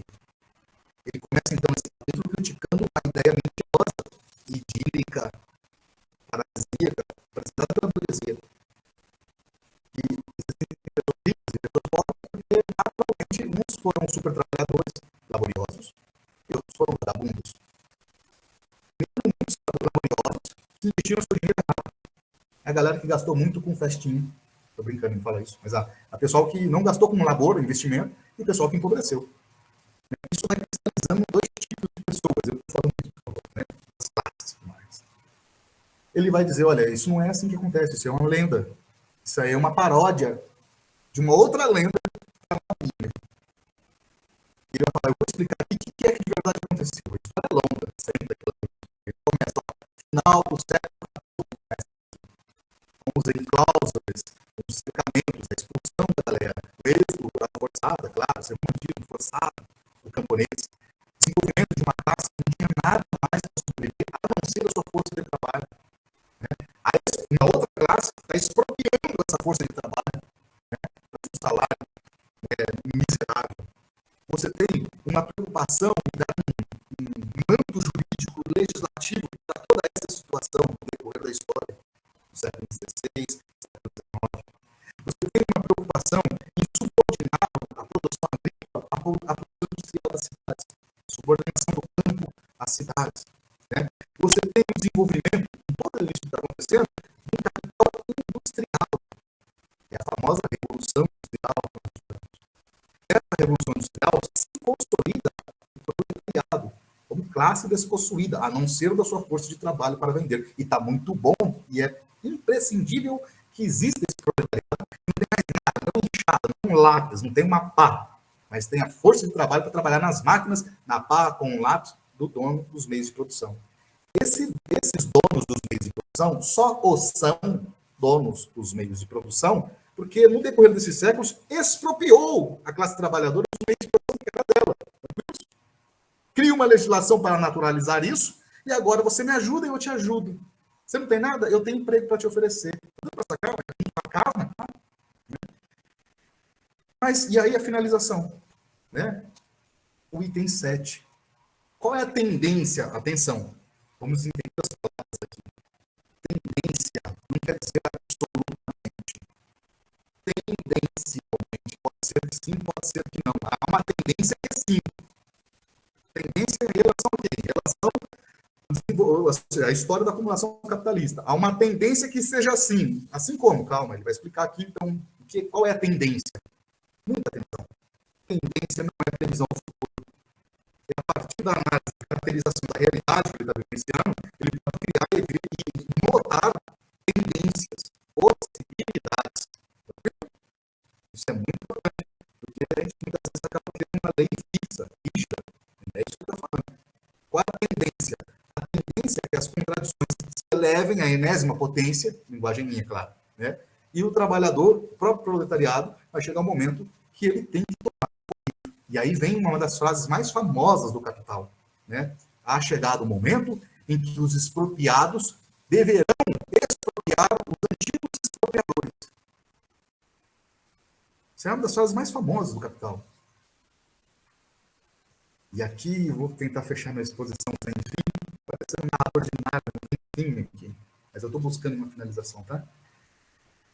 Isso aqui significa aqueles que é negada a regência da vida, que lhes foi expropriado os bens produzidos da vida, a se negar essa negação. As trabalhadoras nos foi negado o dever de fato, de forma um elemento moral que envolve, mas não só. Nos foi negado os meios de produção, nos foi expropriado, nos foi roubado. Nos foi negado uma vida plena, a regência da produção. Isso é uma negação. A burguesia negou a classe trabalhadora, expropriando essa classe trabalhadora. Agora, a tendência histórica é que a classe trabalhadora negue aqueles que nos negaram a vida. É a famosa frase hegeliana da filosofia do espírito, chamada a negação da negação. E ele escreve dessa forminha mesmo, a negação da negação. Ele termina mais ou menos por aí o capítulo 24. O que é essa negação da negação? É a supra-assunção. Em português a gente poderia falar isso. É a supra-assunção. No sentido alemão. Superar, incorporando e ao mesmo tempo negando. Vamos entender rapidamente isso aqui, que eu não quero descobrir vocês. É a negação da negação. Só falar isso não explica nada. A gente precisa fazer todo esse enredo aqui para poder explicar o que significa essa frase final aí, a negação da negação. São os explorados expropriando os exploradores. Então, aqueles que foram expropriados do meio de produção durante esses séculos todos, ali nesse momento, a proposta revolucionária do Marx, isso. Expropriando aqueles que nos expropriaram. Aqueles que nos negaram a vida, agora será negado. Como expropriamos? Como se faz isso? Aí, se a gente achar que o Marx é só um intelectual, a gente vai acreditar, e acredita mesmo, que basta lermos o Capital, né, a obra máxima do Marx, entendermos o que ele está falando, pronto, entendi como funciona a realidade. E aí o mundo começa a sabe por quê? Marx não escreveu o Capital, e aqui eu espero que todos muito mesmo, hein? Eu quero dizer como estudo de militância. Marx não é um intelectual acadêmico, ou jornalista, ou romancista, escreveu o Capital. Ele é um militante revolucionário. E aqui nesse item 7 é nítido, né? A proposta tendencial, não lei religiosa, tendencial à superação, é a tomada do poder do proletariado. Tanto que ele faz uma referência ao próprio manifesto do Partido Comunista, lá em 48. E é assim que ele acha, né? Uma proposta política, não perfeita, porque é normal no Marx, é assim mesmo, no Marx é uma produção militante.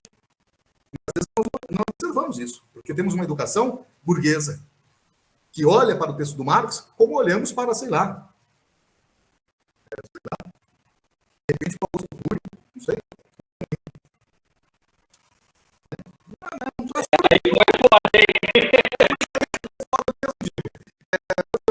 É um texto legalzinho. Não, não é um texto legalzinho. É um texto de militante revolucionário. Revolucionário partidário. Militante de partido político. Está analisando a sociedade para poder propor o quê? Uma transformação da realidade. E ele não fala de forma religiosa, faremos a revolução, instauraremos o socialismo para acabar com o capitalismo. É isso que falando aqui, mas é tendência. É a tendência, não é a inevitabilidade do socialismo. E observa o nível aqui. Não tem que fazer propaganda do cara faz isso. Observa, ele não está falando, ó, no socialismo será assim, no comunismo será assado. Atenção, ele está falando como é no capitalismo. E no finalzinho aqui desse capítulo ele fala, a tendência é que seja assim, ó, a gente tomando o poder da geral. Que tomaram da gente. A gente vai negar aquilo que eles nos negaram a vida. Tranquilos? Vamos trocar ideia aqui, vamos bater. Eu terminei a exposição, aí termina o capítulo. Resumo total. Poderia ser diferente.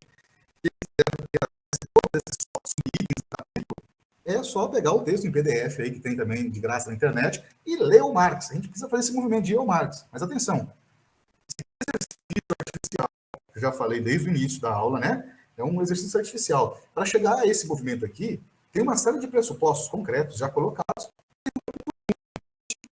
E é claro que é difícil ler Marx, né? É claro que é difícil, porque ele está falando da realidade. A realidade não é um mar de flores, né? Não é um degradê colorido maravilhoso, etc.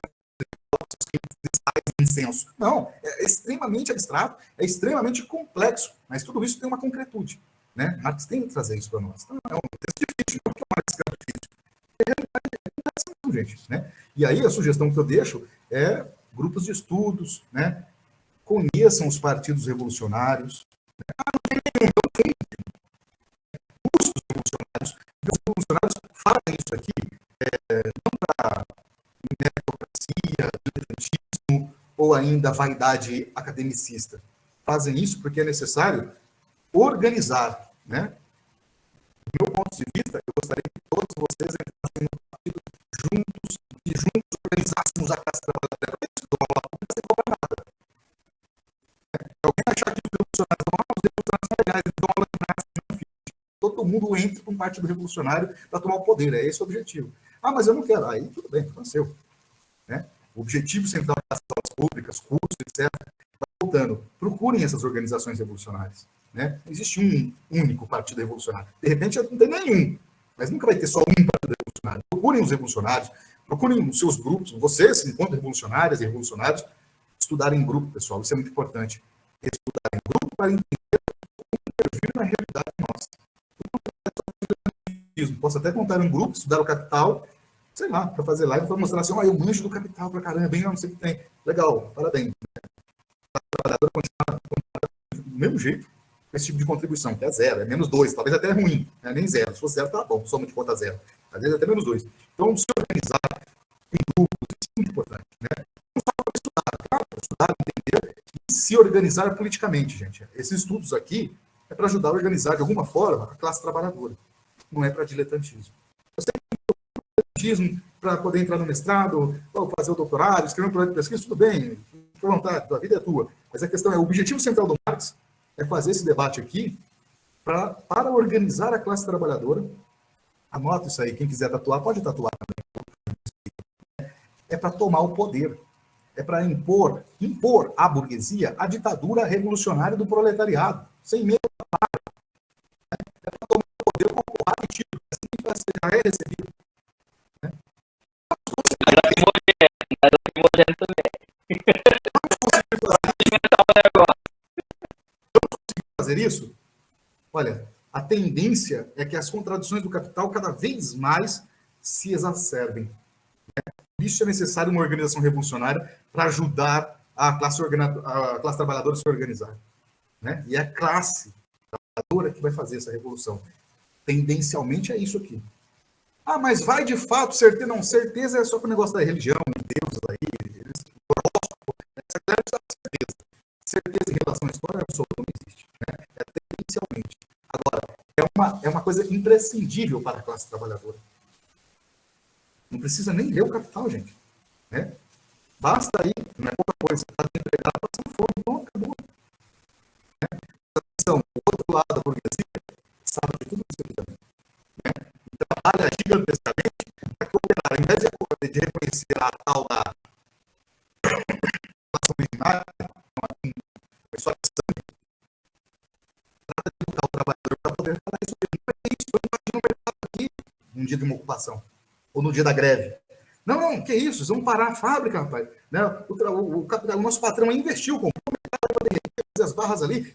Falta de consideração, a burguesia trabalha a todo momento, do século XVI até os dias de hoje, para educar a classe trabalhadora. Para que ela tenha uma consciência deles, da burguesia, da classe dominante. Né? O objetivo nosso é fazer o contrário.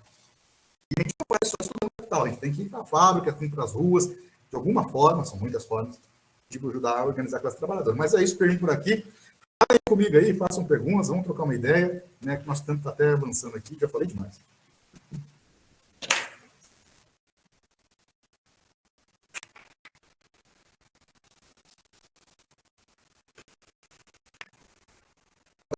Você tem vergonha de conversar isso mesmo? Não tem vergonha de conversar, não? Vocês já tinham lido, pessoal, esse capítulo 24, já leram, ou estão estudando, conhecem grupos de estudos? Esse negócio de pandemia tem um desdobramento, né? Que a realidade é desigual combinada. Dizia o Marx, né? E o Trotsky. A gente tem muitos cursos, gente, sobre o capital. Claro que não é igual estar aqui para conversar, e muito menos, nem dá. Mas tem muitos cursos, galera, com gente muito boa, mas muito boa mesmo, dando aula do capital, assim, do primeiro ao último livro, os 3 livros, não só o primeiro, não. Né? E muitos outros temas também, sabe? Vocês devem conhecer, né? Como está sendo a experiência de vocês em relação a isso?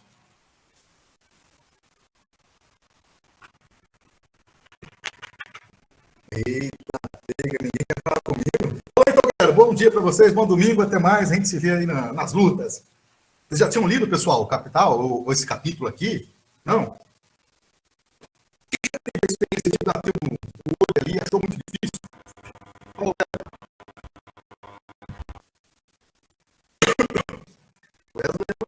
Isso? Quem que é? Sou eu. Fala, Leon. Trocando o nome aí já. Entendi, mas quem é essa? Não, já lembro um cara bom, com o Emílio Sader. Mas nunca uma explicação desse jeito aí, não. Entendeu? Uhum. Ler a chamada acumulação primitiva e fazer a provinha lá, elogiar, ver se está bem escritinha, mas nada de abarcar todo o processo, não. Então, muito boa a sua aula aí, nesse sentido que já dá para fazer. Legal. Inclusive, reler de novo a mercadoria e reler do teoria do valor.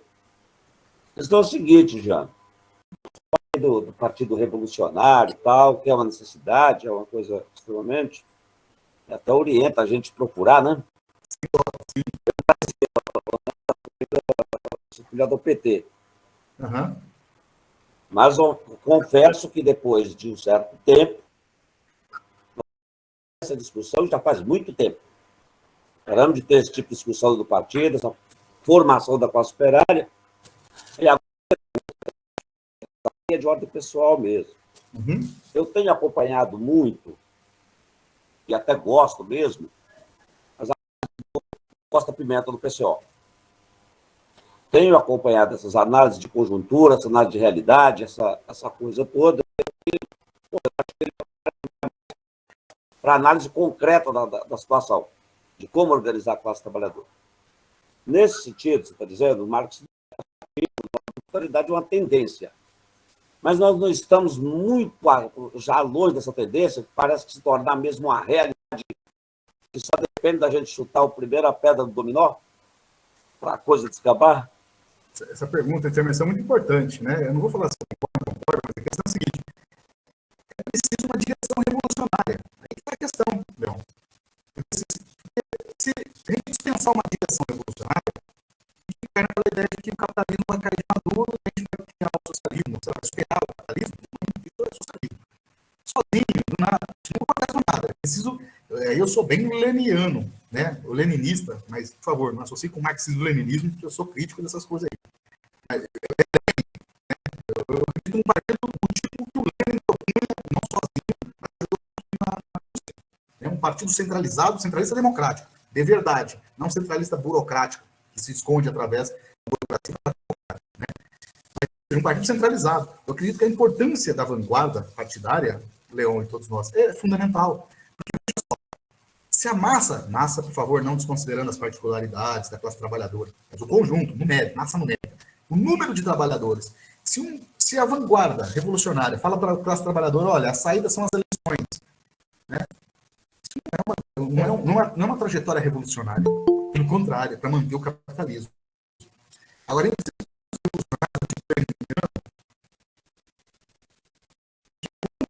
um programa revolucionário, que tenha um programa revolucionário.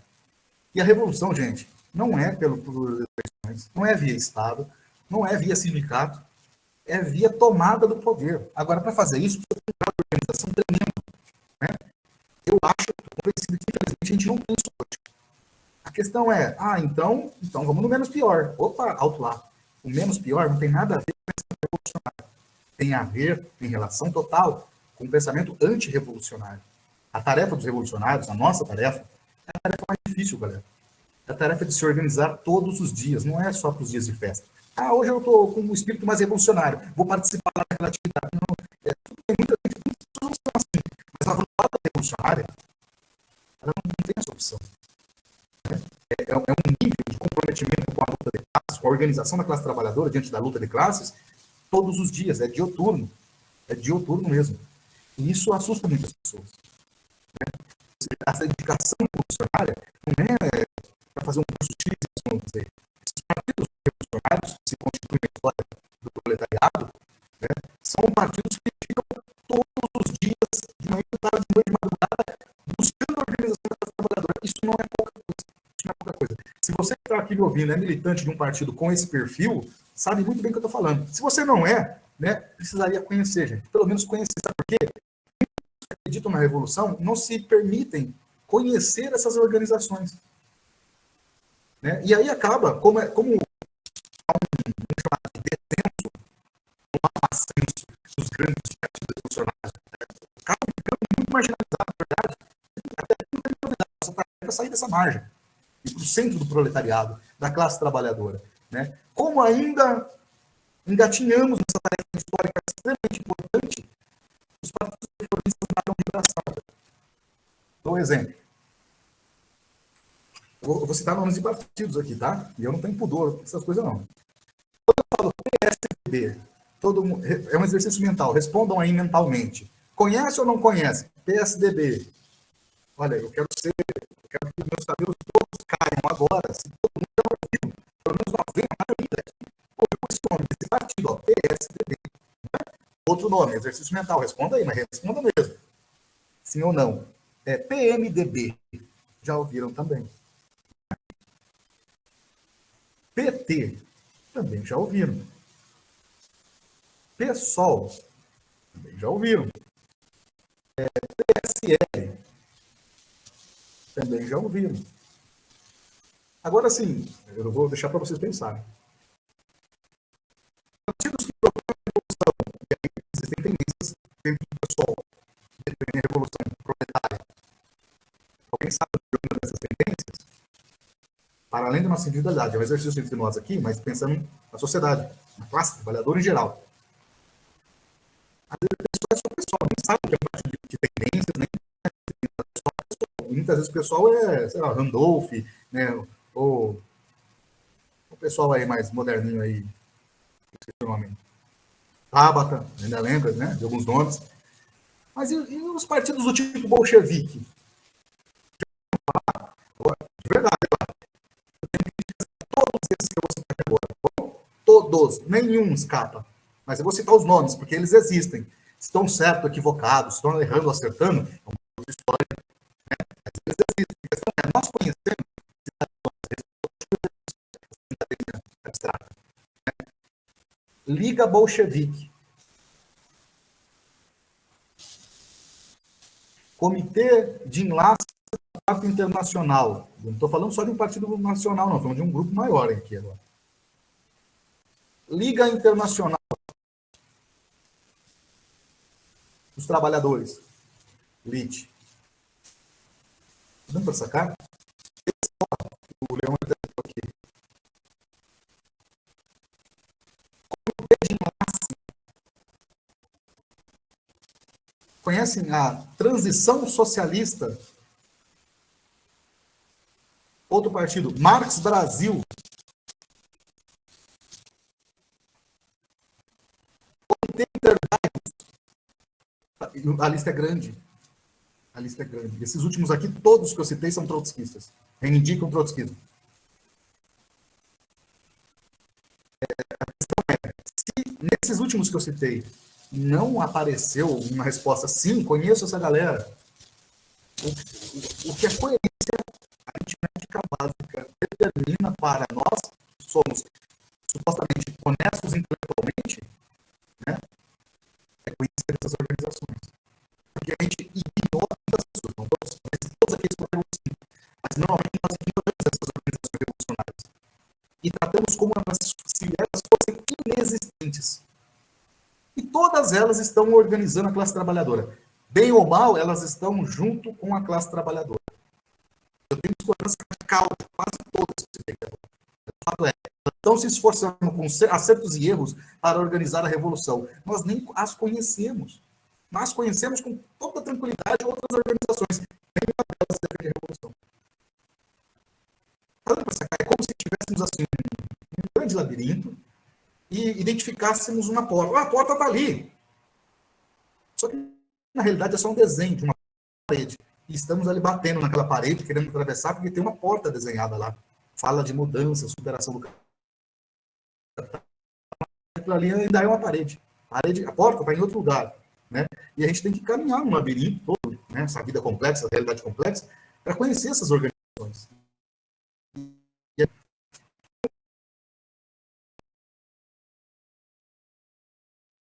O PSTU, né? Eu não sou PSTU mais, né?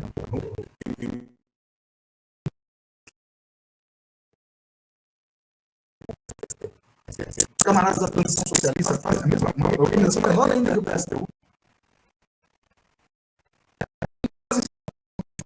Buscam nos bairros o diálogo com as trabalhadoras e tentam literalmente essa intervenção. E outras organizações têm que conhecer essas organizações. E aí achamos que só termos uma aula sobre o capital e alguns sindicatos, né? Mas no máximo a gente vai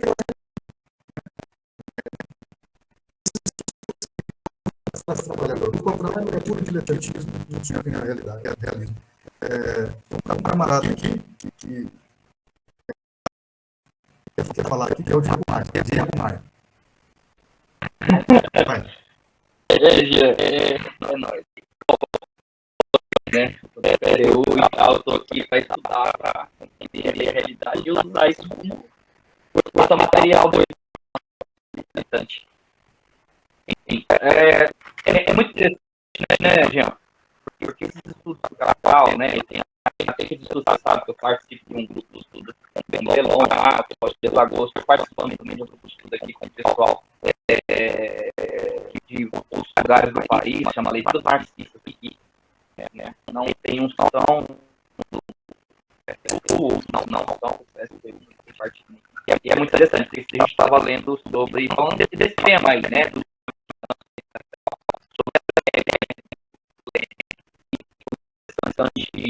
o estudo e tal, só para falar, mas falando também do estudo, né, do transporte, voltando agora, né,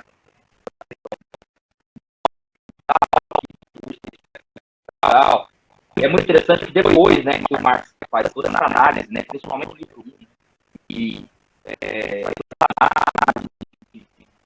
é a mercadoria, dos processos de dobramento do capital rotativo, e etc. Um pouco mais nessa situação, né? Tem os desdobramentos das teorias de outros camaradas que vêm depois, né, escrevendo esse capítulo 4 faz lembrar desse livro aqui do que é Religião do Direito, né?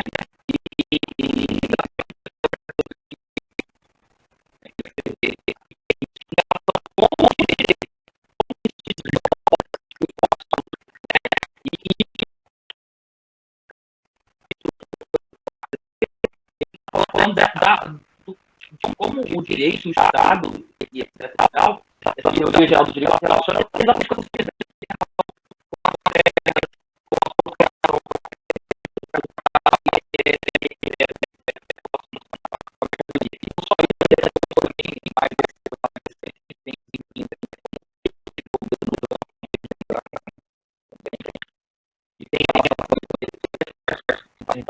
China aqui, com as coisas que você falou, etc, etc. Depois tem esse desenvolvimento ali também, a população primitiva, e que é muito interessante pensar a América Latina, principalmente o Brasil, na questão, a gente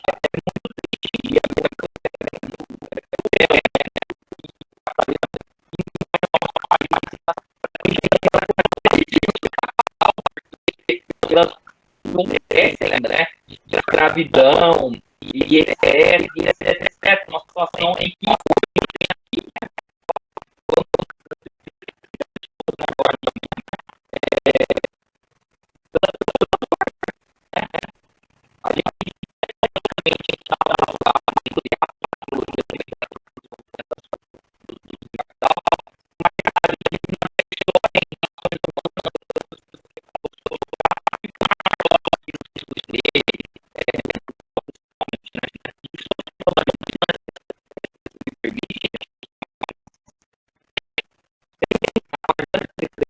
aqui, ó,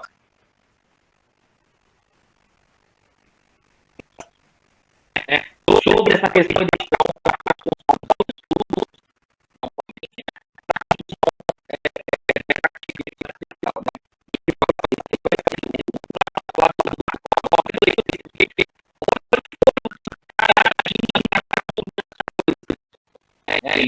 relacionando com essa leitura, com essa aula aqui, porque esse cara tinha compreensão. E esses preços aqui, para a classe trabalhadora aberta na Rússia. Eles viram isso, as pessoas entendiam, né? Apesar que a maior parte de nós, todos aqui são alfabetizados, mas naquela época as pessoas não eram alfabetizadas. Né? Muitos estão, milhões.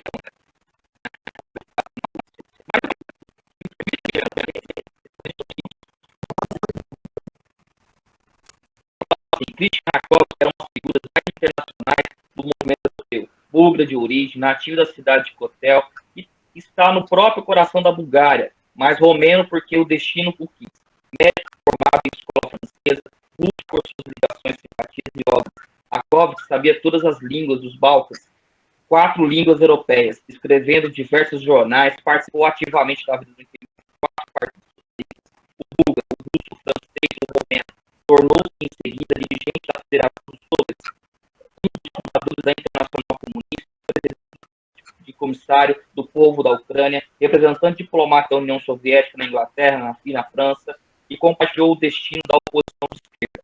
As características pessoais de Jacob, com ampla visão sobre a situação internacional, uma nobreza de espírito, renderam-lhe o ódio particular de Stalin, que encarna todo o contrário.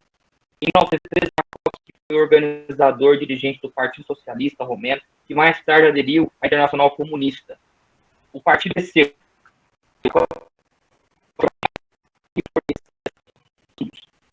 perto do Mar Negro, não longe da minha herança, uma pequena sociedade que seria do Partido Socialista Romeno e um bom número de grupos e personalidades revolucionárias entre os países. Jacob passava 3 semanas em Bucareste, escrevendo artigos de sessões do Comitê Central, falando em pontos, dirigindo sessões do Comitê Central.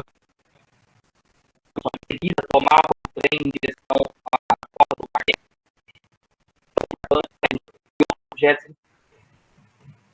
O trabalho de um novo trator correndo com roupas de sardinha. 2 dias depois, voltava a cidade rápido possível para não perder um tempo. As viagens da dividir essa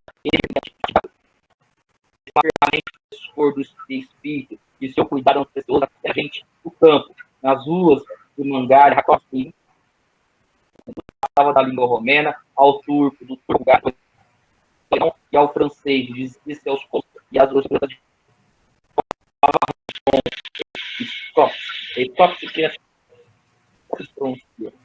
a Rússia e habitava os entornos.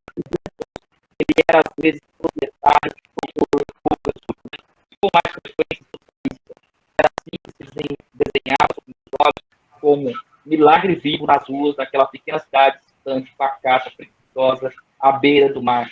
Mas chegava a noite e ele deslizava para o trem em toda a velocidade, rumo ao campo. Ele se sentia bem.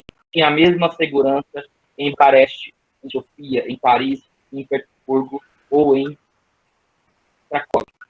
Bom, é isso, gente. Eu fiquei sem fôlego de ver o que esse cara fazia quando eu li isso aqui a primeira vez, né? Porque é isso aí que eu já tô falando, né? E é para isso que serve o estudo. Eu me sinto um Rakowski. Eu tudo isso aí que ele faz. Né? E às vezes eu vou dormir 1 hora, 2 horas da manhã. Lendo, escrevendo, não publico, não estou publicando as minhas coisas, tem muita coisa mas é isso. E estou aqui, Jean, porque também eu busco aprimorar a minha militância. Né? Porque tem informação para ser de carga acadêmica, mas você falou umas coisas aí numa outra aula, numa reunião que a gente fez. Sinceramente, eu não tenho muito interesse na academia. Embora eu possa até verticalizar minha carreira aí. Mas o meu objetivo é a destruição do capitalismo e toda essa merda que a gente vive. É isso. Estou aqui para isso. Sim, sim. Obrigado, Diego. É isso, pessoal. Quem quiser falar alguma coisa, né? A gente precisa conhecer essas organizações revolucionárias, né? Porque uma coisa é se apropriar do conhecimento historicamente acumulado, né? Para quem consegue, né? Não é todo mundo que consegue se reunir, né? Um domingo para, sabe? Mesmo que aqueles que estão aqui, certamente muitos de nós estamos exaustos, cansados, exauridos, trabalhando a semana inteira, ou ficamos procurando emprego a semana inteira, ou estamos em questão de conseguir procurar emprego. A realidade é grotesca, né? Quando o Marx fala da negação, é preciso um partido político. Né? O Marx não é daqueles que acreditam que, por si só, a classe trabalhadora a consciência vai negar aqueles que nos negam o direito à vida. Isso, infelizmente, não rola. Tanto que o próprio Marx, desde 47, já estava buscando ele mesmo, organizar partidos. Né? Eles criaram o primeiro partido do Marx, não falava bem partido, mas é comitê de correspondência. Não era só um grupo de trocar carta, né? Era um grupo para se organizar. Tanto que se fundiram com a Liga dos Comunistas e a Liga dos Justos, né? E criaram um partido, aí sim partido. Né? Então, assim, a vida inteira foi isso. Alessandra, fica à vontade. Olá, bom dia, boa tarde. Não, você responde para mim, aí o Diego também, é uma dúvida que eu coloquei ontem, né, lá no programa essa questão da consciência revolucionária. Assim, eu começo a entender um pouco mais o papel formativo das organizações, né, porque eu ouço de fato isso que você acabou de colocar, dessa espontaneidade da consciência ou de uma organização, me parece que espontânea do proletariado para a revolução ou dessa organização, né? E me pareceu aqui pela explicação e a discussão essa necessidade de sim, né? De ter uma organização e uma liderança, né? À frente disso. Acho que é isso, né? Não é bem uma liderança no sentido tradicional, né? Sim, não, mas claro. o partido que vai, de fato... O partido, isso. E aí... Também o partido, acho que a gente associa, a gente não sei, mas em geral eu vejo sempre com essa visão dos partidos políticos visando as eleições, né? E não, a partir desse termo, o conceito está muito relacionado a isso. Não como uma organização militante e se preparando de conjunto coletivamente para organizar a luta, né? Exatamente. Aproveitando desses momentos. Então, me organizando entender. Nesse processo todo, porque, assim, tem uma ideia messiânica no meio todo. Não falou isso, eu estou querendo dizer esse caráter messiânico. Porque tem um partido, uma legenda, uma sigla revolucionária. Propõe fazer a revolução, não estou falando de partido que quer só ganhar as eleições. Nós vamos fazer a revolução. Errado também, sabe? Vamos pegar maior exemplo que nós temos, a Revolução Russa. Né? Não foi só o Partido Bolchevique, aliás, não foi o Partido Bolchevique que começou a Revolução Russa. Não foi.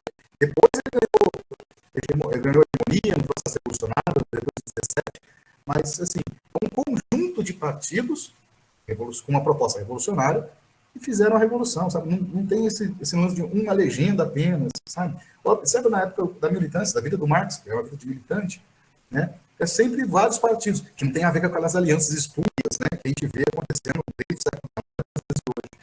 E essa ideia de buscar as eleições, né, partidos que buscam as eleições, a gente tem que participar do processo eleitoral, fundamental. Mas para quê? Os revolucionários devem participar das eleições com um papel muito bem marcado. Qual é esse papel? Eu estou falando, eu estou me referendando ao Lenin aqui, tá bom? Não é o Jean que está propondo, não. Eu sou só um indivíduo aqui, desempregado, no mundo, né? Mas é o Lenin, já um partido importante, né? Diz, olha, os revolucionários precisam participar das eleições da burguesia, mas muito nitidamente mostrando um programa, levando um programa revolucionário, criticando todo o processo burguês e apresentando uma proposta revolucionária. O problema, muitas vezes, né, que a gente vê os próprios partidos que se dizem revolucionários participando, citam até o Lenin, que você está aqui agora, mas na hora do calor das eleições, está pedindo voto, batendo nas costas, dá uma força para nós aí, né, os revolucionários deveriam participar. Então, isso é bastante complicado. E não é um partido só, é um conjunto de partidos, né? É claro que dentro desse conjunto vai ter partidos que vão se destacar. Se a gente pensar, como eu falei, a Revolução Russa, no primeiro momento ali, o Partido Socialista Revolucionário se destacou. Não foram os bolcheviques, né? Os mencheviques se destacaram, né? Não foram os bolcheviques, os socialistas depois, os revolucionários de esquerda que não existiam na época, mas enfim. Depois as configurações, mas é um conjunto de partidos se movimentando. Isso é muito importante, né? E são os desafios. E aí eu acho também, pensando na parte da intervenção, o papel que cumpre hoje em dia, sempre, mas sobretudo hoje em dia, os veículos de comunicação revolucionária. Vou chamar assim, estou inventando, não sei se é assim o jeito correto de chamar. Por exemplo, a TV Comuna é uma coisa muito importante, sabe? A Rádio Colibri, ela não teve que sair, mas a Rádio Colibri é uma outra proposta nova, né? Os camaradas da Fronteira Vermelha, eu não sei necessariamente se são partidos, mas são programas, são veículos de agitação e propaganda revolucionária, agitação e propaganda da revolução. É muito rico isso, né? Os camaradas do Demax, né? Lá da Bahia, está ligado de alguma forma à UFPA, mas é um conjunto de revolucionários que também fazem agitação e propaganda, formação revolucionária, sabe? Não é necessariamente um partido político. TV Comum não é um partido, né? Até onde eu sei, Fronteira Vermelha não é, né? A Rádio Colibri, o pessoal do Lebac também não é, e são muitos outros, mas tem uma perspectiva revolucionária e estão preocupados em ajudar a formar revolucionários. Gente, isso é da mais alta relevância. E muitos outros que eu estou sendo injusto aqui de não citar aqui agora, né? Só para sair do abstrato e tangenciar esses espaços, são riquíssimos, né? Não existe um pensamento único, né? Nem todo mundo está nesses espaços, muitos outros que não se defendem a revolução monetária, a tomada do poder, o ponto é entender a realidade. Eu acho que isso é muito importante. Quando a gente fica preso numa sigla, achando que a história do movimento revolucionário é a história dessa minha organização, a gente empobrece demais a compreensão sobre o movimento revolucionário, ou aqueles que propõem pelo menos a revolução, cada vez não veja. Isso é muito bonito, isso não tem nada a ver com Marx, né? E são os desafios nossos, né? Enfim. Essas aulas públicas aqui, elas estão ligadas a quê? A um desejo do professor Jean? Não, elas estão ligadas a um desejo de um indivíduo que está ligado a um projeto político de congregar a classe trabalhadora, né? Eu ajudo, mesmo como independente, a construir o comitê de enlace. Eu sugiro que vocês conheçam também o comitê de enlace. É extremamente importante, é um conjunto de organizações que se enlaçam para propor a organização de um partido revolucionário no Brasil, né? Ah, mas um novo partido revolucionário eu acredito que precisa, né? A questão não é só uma organização que faz a revolução. Nunca foi assim, gente. Nem a revolução, nem as revoluções portuguesas, né? São vários partidos. Agora,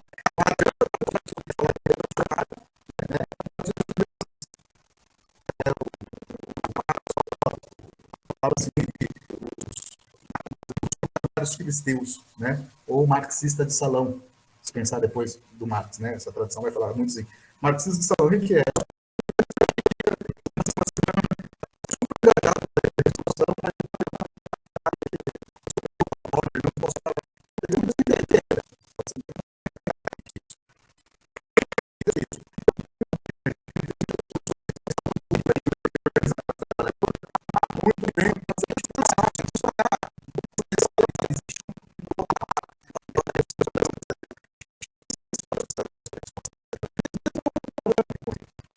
ele seleciona um movimento revolucionário.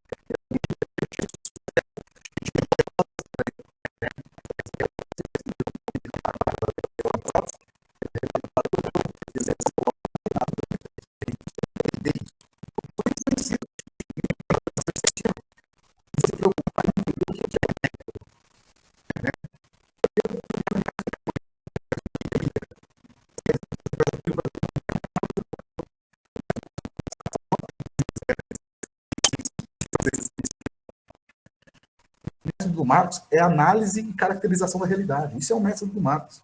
Não tem nada de uma fichinha, um conjunto de regras que eu vou aplicar e vou entender o mundo real. O que está acontecendo? Entender a realidade, a sociedade burguesa,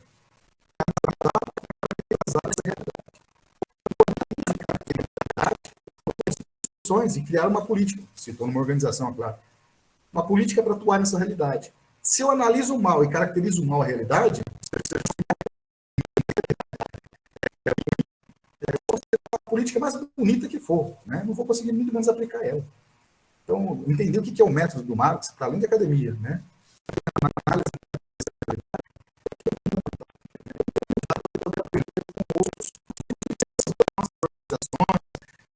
Que inclusive, em um dado momento, né, entrou numa crise danada, tem muito disso na história da esquerda, né? Então, isolados agora, independentes, com todo mundo, inclusive com nossos oponentes de classe, né? Não se trata de elogio, não se trata simplesmente de idolatria, muito menos de idolatria, né? Mas a gente precisa ler também, ler, acessar, debater com os nossos oponentes, porque senão a gente cria a famosa bolinha, né? Eu falo para os nossos amigos vermelhinhos, um burguês empedernido em um debate, tem que fazer polêmica, não consigo fazer a polêmica, sabe por quê? Estou acostumado a falar aos meus.